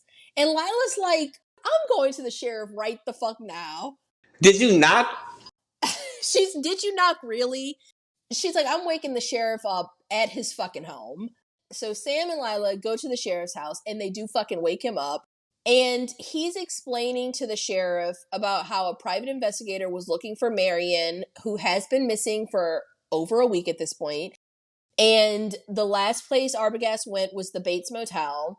And he was going there to question Norman's mother when he disappeared. The sheriff is like... The sheriff and his wife were like, you don't say. Y'all drunk? Well, the sheriff is pretty dismissive overall, saying he believes that the private investigator probably got a lead on Marion and he just told Lila a story to keep her out of it while he took off. But Lila is insistent that Sheriff call Norman Bates and get some answers from him. So the sheriff's like, okay, if you think Sam did nothing when he went to the house, I feel like the sheriff might as well have spit in their faces, because he calls Norman, who tells him that, yeah, Arbogast was here. He asked about Marion, and then he left and they never came back. And the sheriff's like, I heard all I needed to hear. At least in the book, there's a reason for him to be distracted. But in the movie, they were just like, look, your sister is a thief, and we ain't really concerned about her. Yeah. I think part of him for them was just like, look, she stole that money. She doesn't want to be found. Yes. In the book, the sheriff suggests that Arbogast might be dirty. Like, he might want to steal the money, too. It's a lot of money. It's a lot of money. If he got a lead on her, if he can track her down, he'll go there and he'll get the money. You know, he's like, why would he tell you? But Sheriff talks to Norman, and in the book, Norman does come up with a whole story, which I think sounds super silly, but look at the fucking sheriff that he's dealing with. Norman tells him that Marion told him that she was going to Chicago. So he relayed that information to Arbogast, and so the sheriff believes what Norman is telling him at face value, and that they've both gone off to Chicago at this point. In the book, Lila's like, that sounds stupid. Because why the fuck would she go to Chicago? We don't know a single person in Chicago. So the sheriff is like, I believe Norman because I know for a fact that the private investigator is a liar. And so they're like, how can you even say that? You didn't meet him. You don't know. You're just going off of what Norman's saying. Well, let me get you together real quick. Real quick. Because you don't know anything, young woman. So let me school you.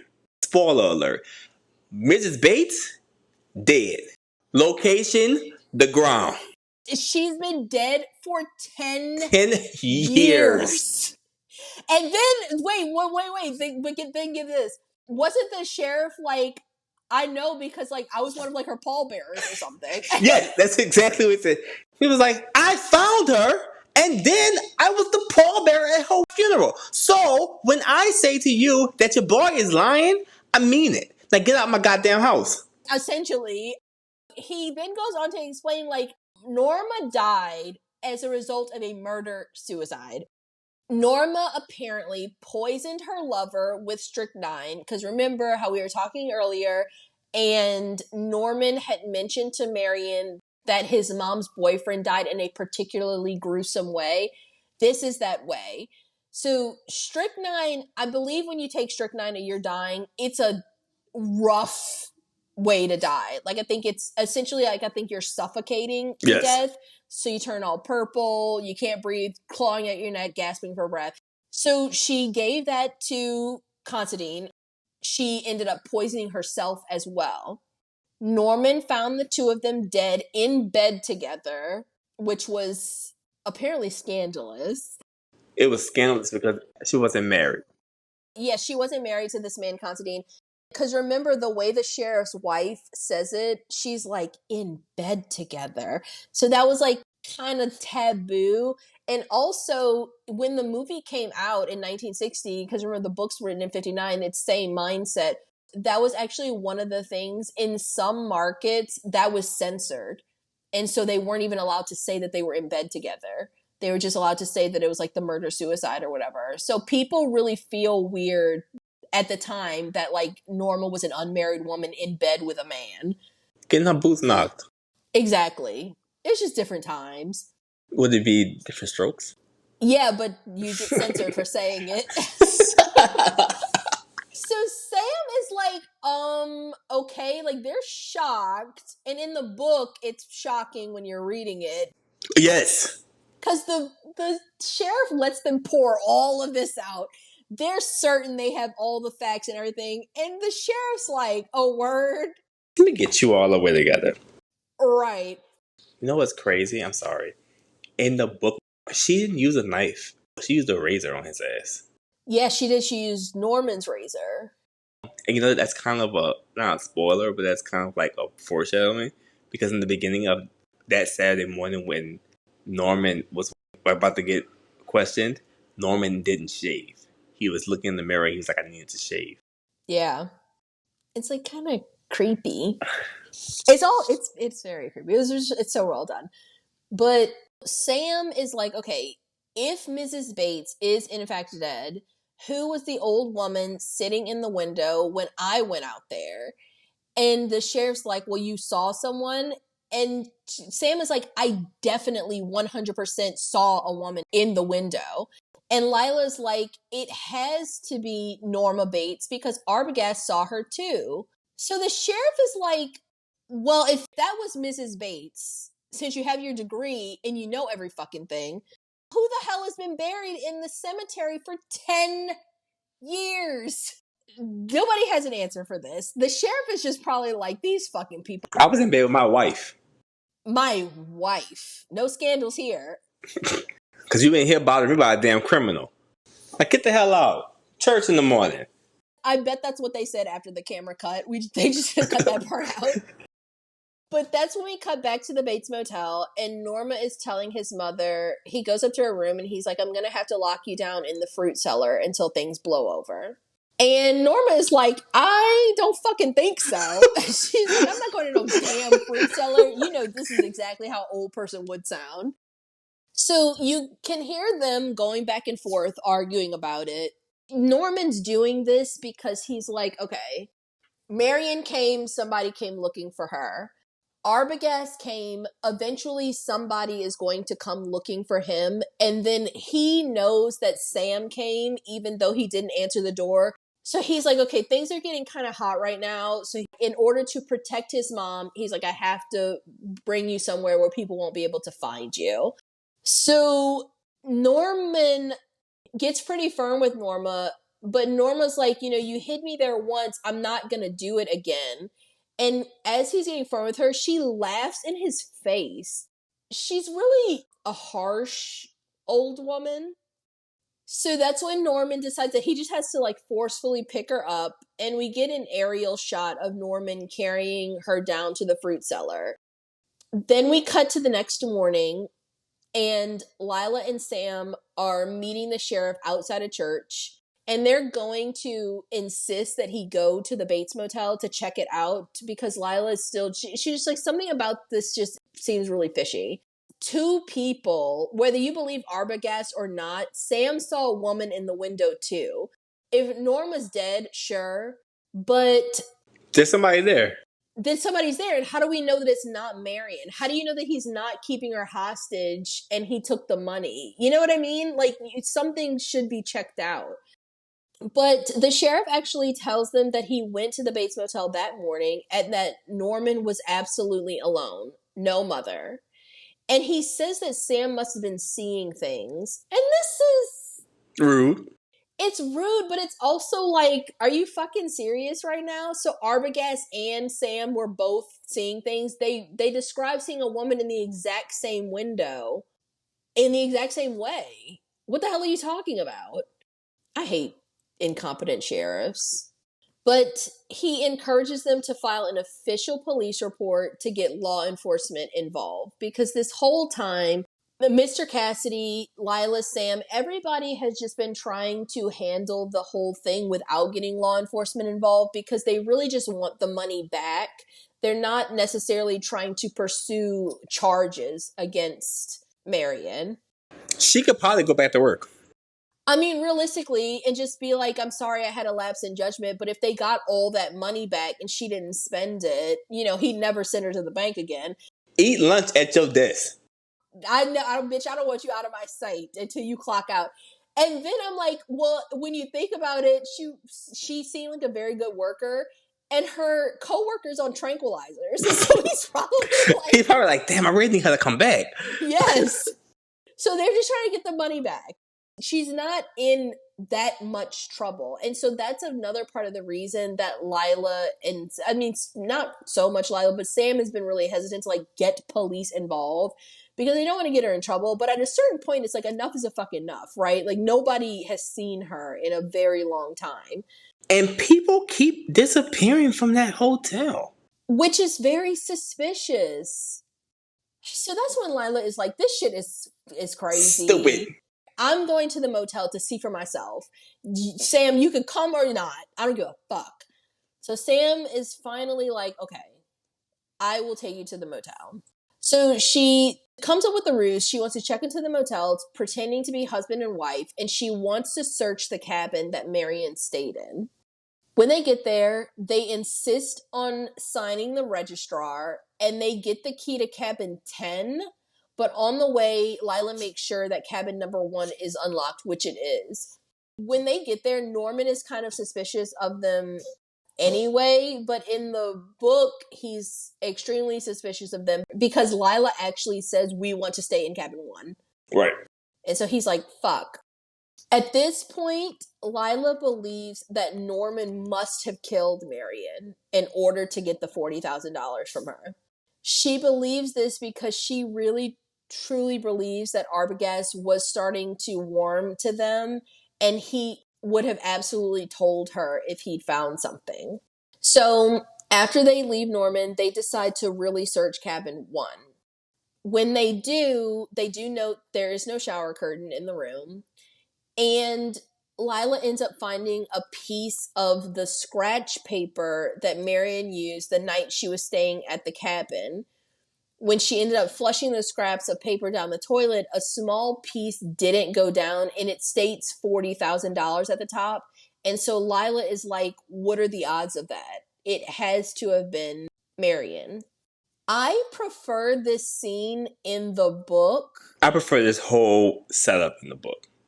Yes. Because it's actually some investigating reporting. Gail Weathers style. It was very Gail Weathers, in my opinion. Lila did her thing. See, Lila should have been on the case from the beginning. Fuck Arbogast. All she needed was a lime green suit and a fat cameraman. Who's about 50 pounds overweight? Yes. In the book, it plays out very well because Lila is searching this room like fucking Sherlock Holmes style. Well, let's rewind for them. The big thing with Norman and with Sam is Lila and Marion look so much alike. Oh, yes, that's true. I forgot about that, yeah. Because even in the book, when he first sees Lila, Sam goes up to kiss her. And she's like, Bag up. Yeah, I'm not who you think I am. And so, yes, you're right. When they get to the hotel, they do the ruse, lying, saying that they're like a couple and they're traveling. But Norman knows immediately because he looks at Lila and he's like, she could be Marion. She came back from the swamp. Yeah, she's just like that's like a younger version of Mary. He's like, that must be her sister. So, yes, he knows immediately. So at this point, every single thing that they say to him, he knows it's a lie. And then I think that they're traveling and they don't have any baggage and they're like supposedly traveling across country. So he's already extremely suspicious of them, period. And then remember, if we go back, we didn't say this, but when Mother cuts off Marion's head and Norman has to like wrap her up in the shower curtain, he wraps her body up, he takes her head, he notices that Marion is only wearing one earring. And he looks all over the room, searches it top to bottom. He never finds that second earring. So he's like, she must have lost it prior to getting here. Like maybe she was only wearing one. Like, I don't know, maybe it went down the drain or something. Either way, he's like, the earring is not in the room. In the movie, she finds a piece of paper, and in my opinion, that's kind of like whatever, because Lila is convinced that something bad has happened, and Sam is like, Lila, finding that piece of paper only confirms that Marion was here. She stole that money. Well, we know that, but it only confirms that she was here, with the money, but we all know that she was here. That's never been in question. So that doesn't really help us in any way. It doesn't help us prove anything. In the book, I think it is great storytelling. I think that it sets a creepy scene. Instead of finding a piece of paper, they're searching this room hard as fuck. And Norman's aware that they're searching the room too, because remember, he has that peephole, so he's watching them. They look behind the shower, a place that Norman forgot to look. It's like digging all back there, and they end up finding Marion's earring. Yes. And Lila knows for a fact that it's Marion's earring because she's like, I bought them for her. But beyond finding Marion's earring, which is kind of whatever, it would be the same deal as them finding this piece of paper for $40,000. Like, it was never a dispute that Marion was here or not. The earring has blood on it. So now they know Marion was here and she was met with foul play. And I love the way that plays out in the book. I think that that's so much better than finding a piece of paper in the toilet, right? I agree. Because at this point in the book, you're like, all right, the mother is dead, but somebody was there. Where's Marion? Where is the detective? Why is Norman being so weird? Yes. It starts to really, really pick up the pace at this point in both the movie and the book. But how they must be feeling finding a bloody earring, just like as you as the reader, how you feel when they find it. It's like, oh my God, this is getting intense, right? Because now everybody is aware. I agree. So in the movie, Lila says that she's like, I need to talk to the mother to get more answers. So she's going to sneak up to the house while Sam distracts Norman with small talk. Sam tells her that if she learns anything, don't stop to tell him, but to instead get in the car, head straight down to tell the sheriff. So Lila goes up, she makes it to the house, she lets herself in. She heads to Mrs. Bates' room, and it's empty, but one thing that you kind of see her do in the movie that they make a point to mention in the book is that there is like an indentation in the bed where Norma lies. So she knows that someone has been lying there, and they've been lying there fairly recently. So Lila goes on to explore more, judging the shit out of this house the whole time. She ends up finding Norman's room, and it's very pathetic. They describe it in detail in the book so you can get the picture. In the movie, you're kind of panning around the room, so it's up to you to kind of pick up on these things. This is obviously the room that Norman had when he was a little boy. It has changed in no way. And even the bed is small. It's like a child's bed. It's like a little twin bed. And at first, Lillian's like, oh, he must not sleep in this room. But then she's like, wait, no, he must, because the sheets are still ruffled from where he got out of bed that morning. I mean, there's still like teddy bears and stuff in it, except it's like such a dichotomy because it's like this child's bedroom, But Norman reads some very advanced books. Norman reads a lot of books on like science. He reads a lot of astronomy books. He reads a lot of psychology books, a ton of psychology books. I mean, a lot of books on the human mind, a lot of books on the human body. I think in the book, it starts out with him reading about like a cannibalistic tribe, right? Yes. Mm-hmm. That's what he's reading when we first introduced to him. Yes. He reads very advanced books for someone that is stuck in this childlike state. It's a weird dichotomy between the two halves of Norman.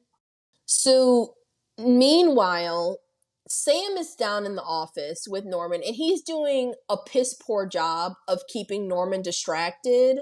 Useless. Sam might be the most useless character in this entire movie. I mean, straight up. He's kind of useless compared to a lot of horror movies. Yeah, I mean, Lila might as well have done all this shit by herself. He's quote unquote distracting Norman, and this plays out differently in the book because in the book, he's also doing a piss poor job, but it's not Sam's fault. He doesn't realize that Norman already knows exactly who they are. Right. He thinks that Norman is operating under the assumption that they really are a couple from out of town, and Norman is very, very aware of what's happening. And Norman does like almost like a heel turn reveal in that scene in the book. Yes, they don't put that reveal in the movie because Alfred Hitchcock is, I think, building tension until it gets to a boil, and then he wants that big reveal, which pays off very, very well in the movie. But in the movie, it's such a weird thing because Sam's only job here is supposed to be distracting Norman enough so that he doesn't think about the fact that Lila's not there, and so she has the proper time to search the house.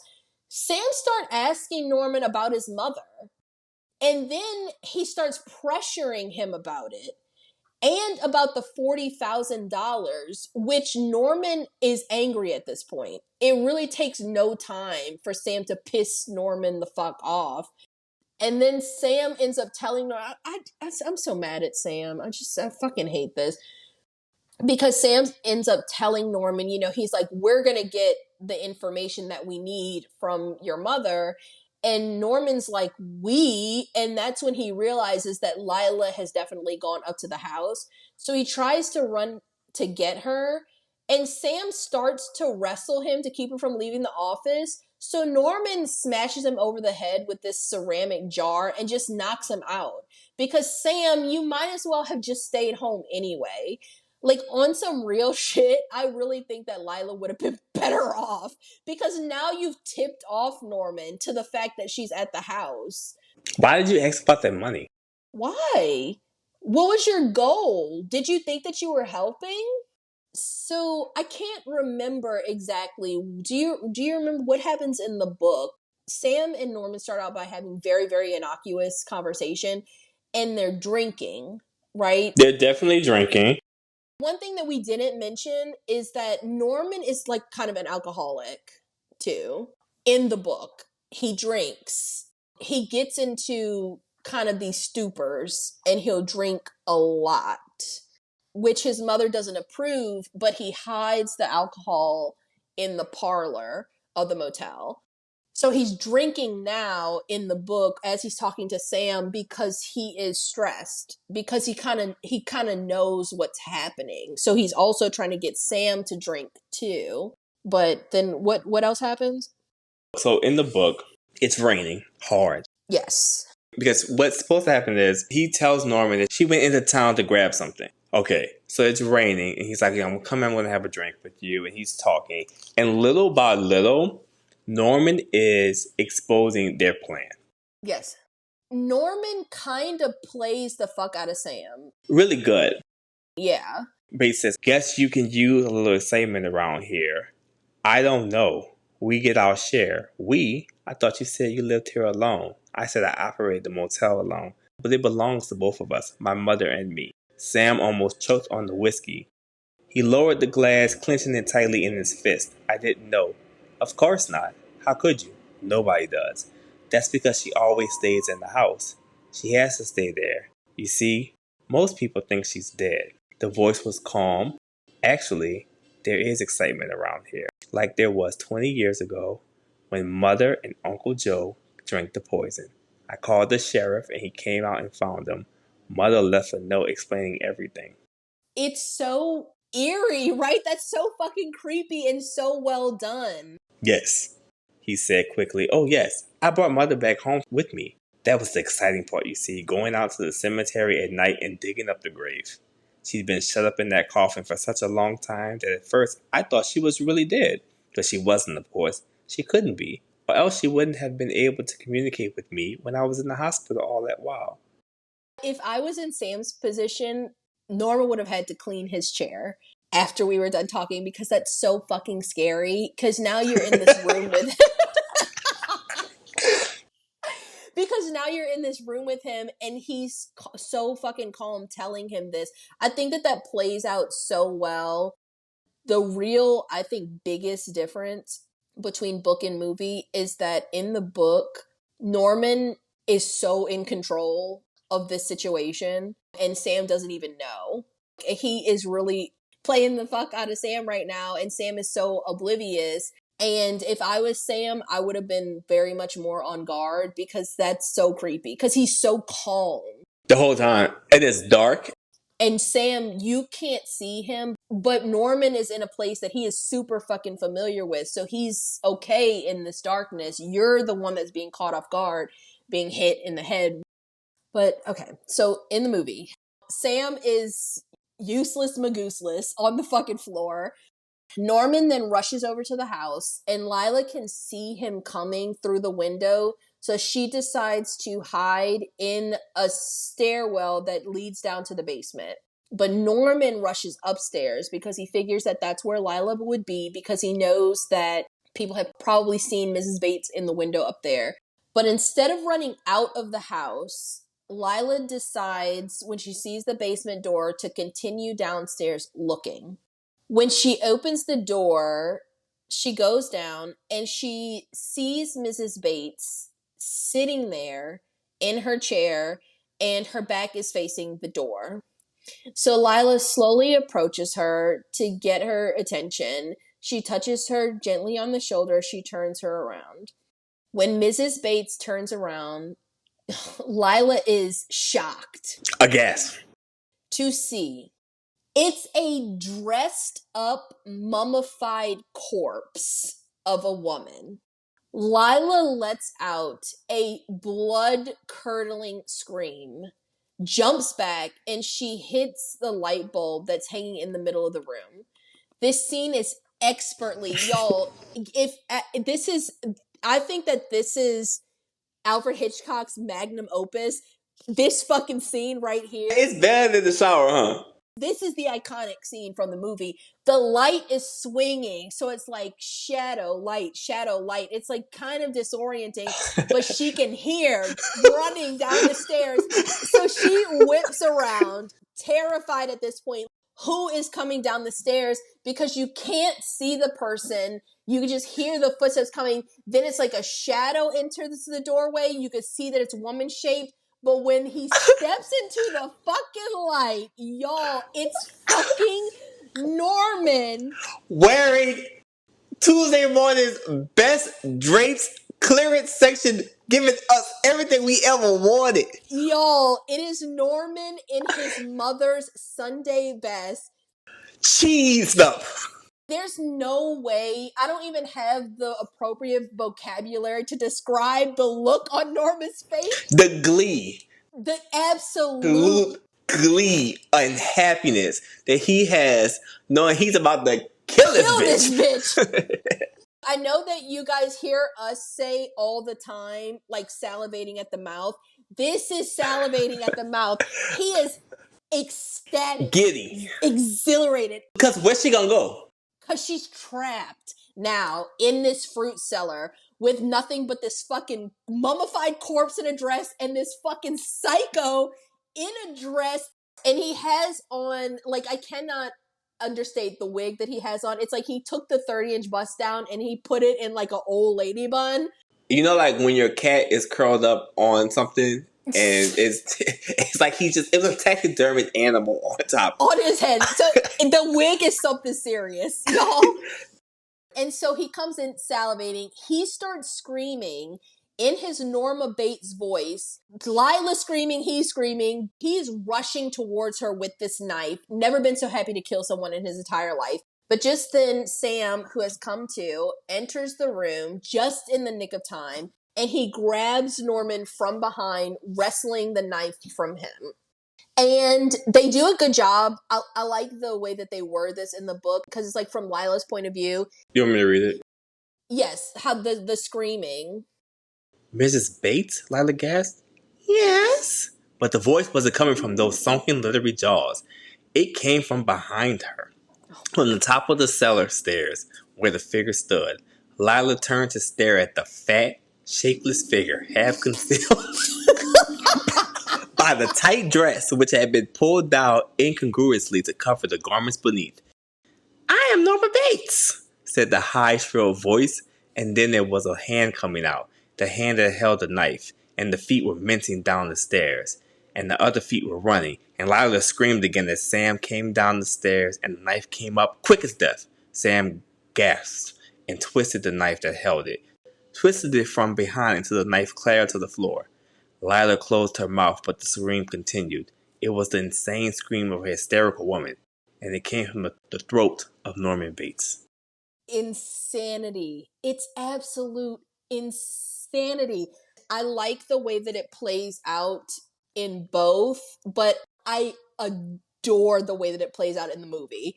I think that it plays out so well. I think that there's definitely a creepy factor from hearing him respond from the top of the stairs behind her and her turning around and seeing him standing there. That's definitely creepy. But I don't think that there's anything that could possibly top seeing Anthony Perkins in that fucking his mother's Sunday's best with that fucking euphoric smile on his face. It's amazing. Euphoric. I love it. So Norman gets taken down. I think in the book, when Sam comes to, the sheriff is there, right? Yeah, there's more to it. He's like kind of getting answers, and then we cut back to Lila. So I'm actually kind of glad he cut that part. Yeah, so the sheriff ends up coming because I guess it does finally start to dawn on the sheriff what's going on. Yeah, the sheriff got a call from the hotel about a half an hour ago. They were trying to locate your friend Argas, saying he checked out, but he never took his bags with him. Left him downstairs Saturday morning. Said he'd be back, but never showed again. Got to thinking it over, and then I tried to find you. Had a hunch you might have come out here on your own. So wherever hotel that the detective was staying at, he left his bags. And they were like, yo, where's this man hasn't got this stuff? And then he was like, oh.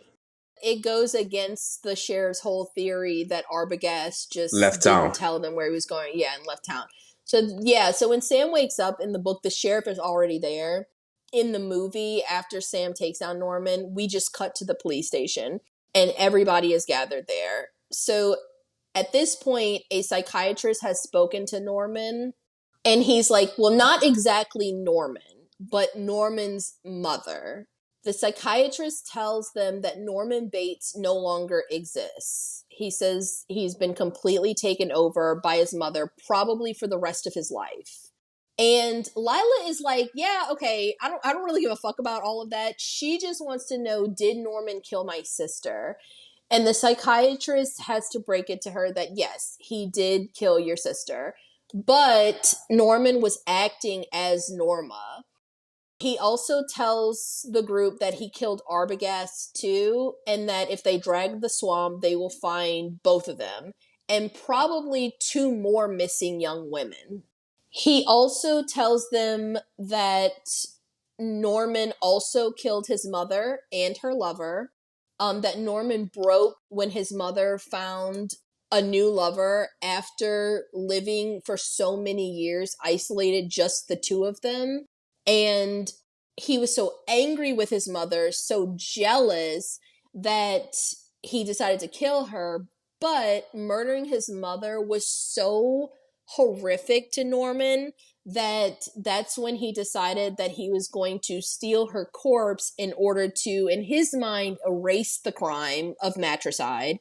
And he ended up treating her body really, really well to keep her from decomposing too aggressively. So that's why she's all like kind of mummified. But when that wasn't enough, when just having her corpse there wasn't enough, he started to think and speak for her, giving her half of his life. So that's how he would carry on conversations with her. And it was all in order to make it seem more real. So all throughout the movie, anytime that we are listening to Norman and Norma have these conversations, these back and forth, it's entirely Norman on his own, going back and forth with himself, just in Norma's voice. So that earlier when we were saying that she was eating the fuck out of Norman, every time that's Norman doing that to himself. Because he's like, this is what Mother would have wanted. She wouldn't have never lost the argument. Yeah, absolutely not. So he also says that Norman would dress as his mother to keep alive the illusion of her being alive. But at sometimes it wasn't just Norma being his mother. Sometimes it's like his mother took over completely. So his mother would showcase extreme jealousy, and she would kill any women that Norman was strongly attracted to. The psychiatrist concludes by saying that at this point in the battle of these two personalities, in this instance, the dominant personality has won over the weaker one, and Norman has fully transformed into his mother psychologically. When asked about the $40,000, which the psychiatrist tells them that all that money is just in the swamp, that Norman didn't do any of this for money. It has nothing to do with that. I can't remember if they say it for sure in the movie or not, but they do say it in the book. The psychiatrist is suggesting that Norman be committed to a psychiatric facility probably for the rest of his life. Yes. Yeah, so there isn't going to be a trial or anything. Norman is just going to be locked up. So then an officer comes in and he says that Norman is cold, and he asks if he can bring him a blanket, to which they say it's okay. So he goes in and Norman takes the blanket and he ends up thanking the officer in Mrs. Bates' voice. So then the officer leaves, and the camera then pans over to Norman, and he's sitting alone in this jail cell, and we can hear his inner thoughts. But his inner thoughts are being voiced in Norma Bates' voice, because at this point, it is Norma Bates' inner thoughts. So she is saying that Norman was always bad, and now they would lock him up like she should have done a long time ago. She says that she had to tell them the truth about how Norman killed the women because she couldn't allow him to tell them that she'd killed them. After all, she could never do something like that. And then there's a moment where a fly lands on her/Norman's hand, and she says that she hopes that they're watching because she isn't even going to swat that fly away. She wants them to look in on her and know that she wouldn't even harm a fly. So it's at that moment that Norman looks up straight into the camera and he smiles, and it's like a fading effect where it's like he's smiling and it's kind of fading, but it's coming in through that is an image of his mother's mummified face. It's like superimposed over his as the scene fades away. So they're one person in that moment. So then the camera cuts to a chain raising Marion's car out of the swampy water. And that is the end of the movie. So the kill count is only 2 on screen, Marion and Arbogast. The Rotten Tomatoes for this movie are a 97% critic and a 95% audience, which is very high, but I think, how could it not be, right? Should be higher. Right. Right. I'm not sure, but I think this is if the highest, if not one of the highest that we've seen. Yeah. It's a good movie. The movie's good. So the IMDb is an 8.5 out of 10 with 719,000 reviews. Fun facts. In 1992, the movie was deemed culturally, historically, or aesthetically significant by the United States Library of Congress, and it was selected for preservation in the National Film Registry. In 2022, Variety named Psycho the greatest movie of all time. So the film received 4 Academy Award nominations, including Best Director, Best Supporting Actress for Janet Leigh, Best Cinematography, and Best Art Direction. But Anthony Perkins was not nominated for this role, and it is widely considered a snub. I saw a lot of people speculating that they think that Anthony Perkins wasn't nominated because prior to the nominations being announced, Anthony Perkins was, I guess, a little cocky, or I guess just a little sure of his performance. He was like, I know I'm going to get nominated. How could I not? And so the Academy was like, word? Let me show you something. Yes, and he wasn't nominated. So a lot of people attribute that. But either way, the Academy snubs people. We know that. So Psycho is based on the 1959 novel by Robert Bloch, but Robert Bloch's novel is loosely based on Ed Gein, who is also the inspiration for Leatherface as well as Buffalo Bill in Silence of the Lambs. So the American Film Institute ranked Norman Bates number 2 of the top 50 greatest movie villains. And the movie's line, "A boy's best friend is his mother," was voted as number 56 of the top 100 greatest movie quotes by the American Film Institute. So when the movie was coming out, Alfred Hitchcock strictly mandated and even wrote into theater managers' contracts that no one arriving after the start of the showing of the movie would be admitted into the theater until the beginning of the next showing. It was very smart.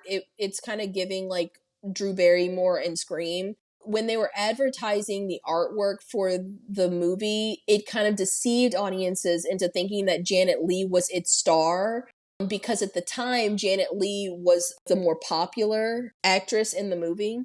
And so if patrons arrived late after her murder, they would have been wondering where she was. It kind of would have spoiled everything.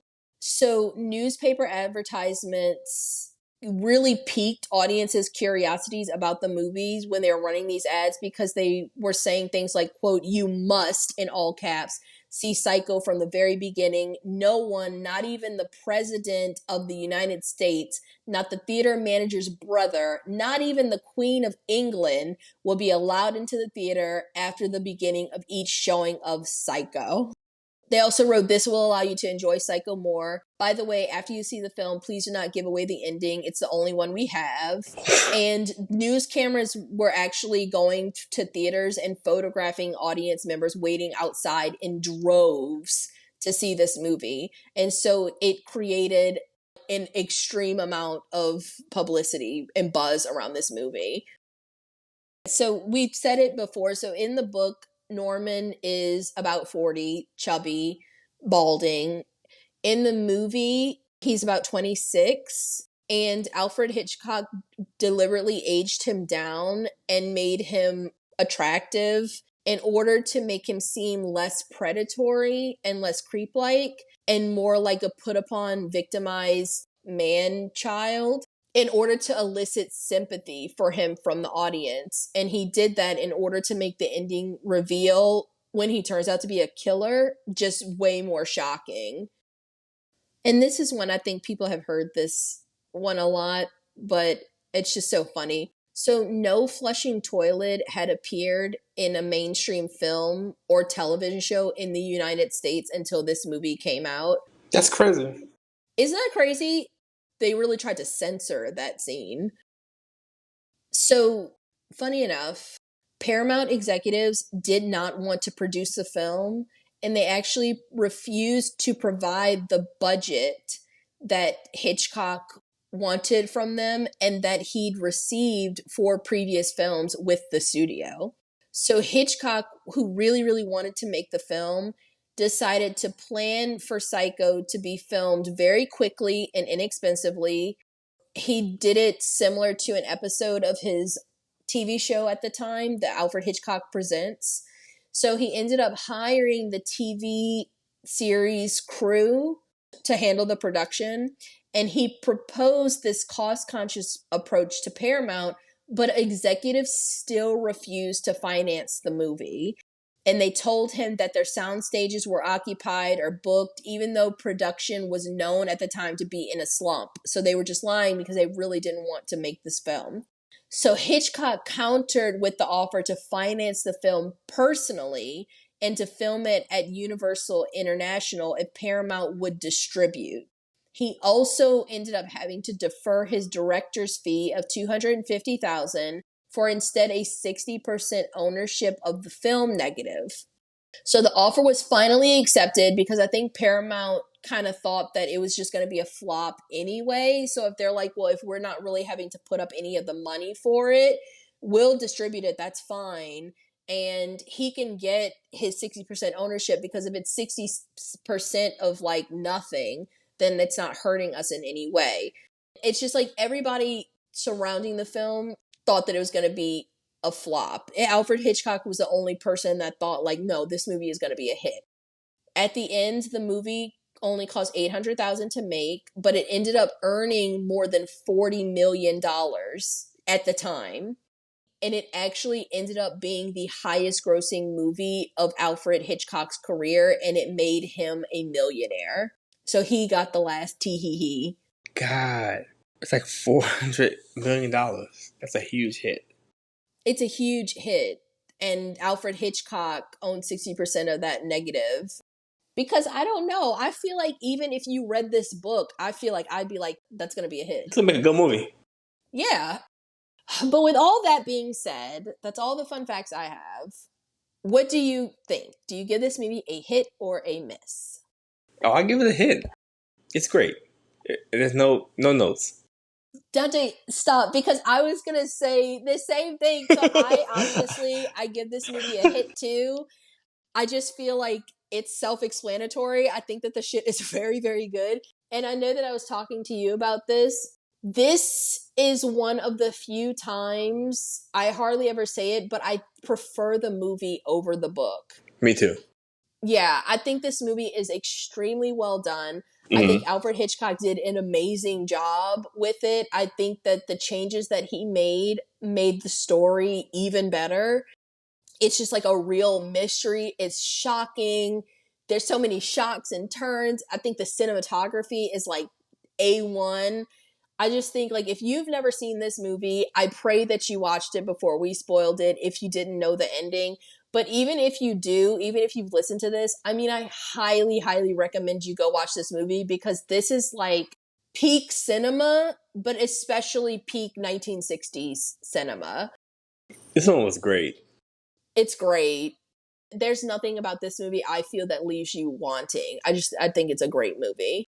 Psycho.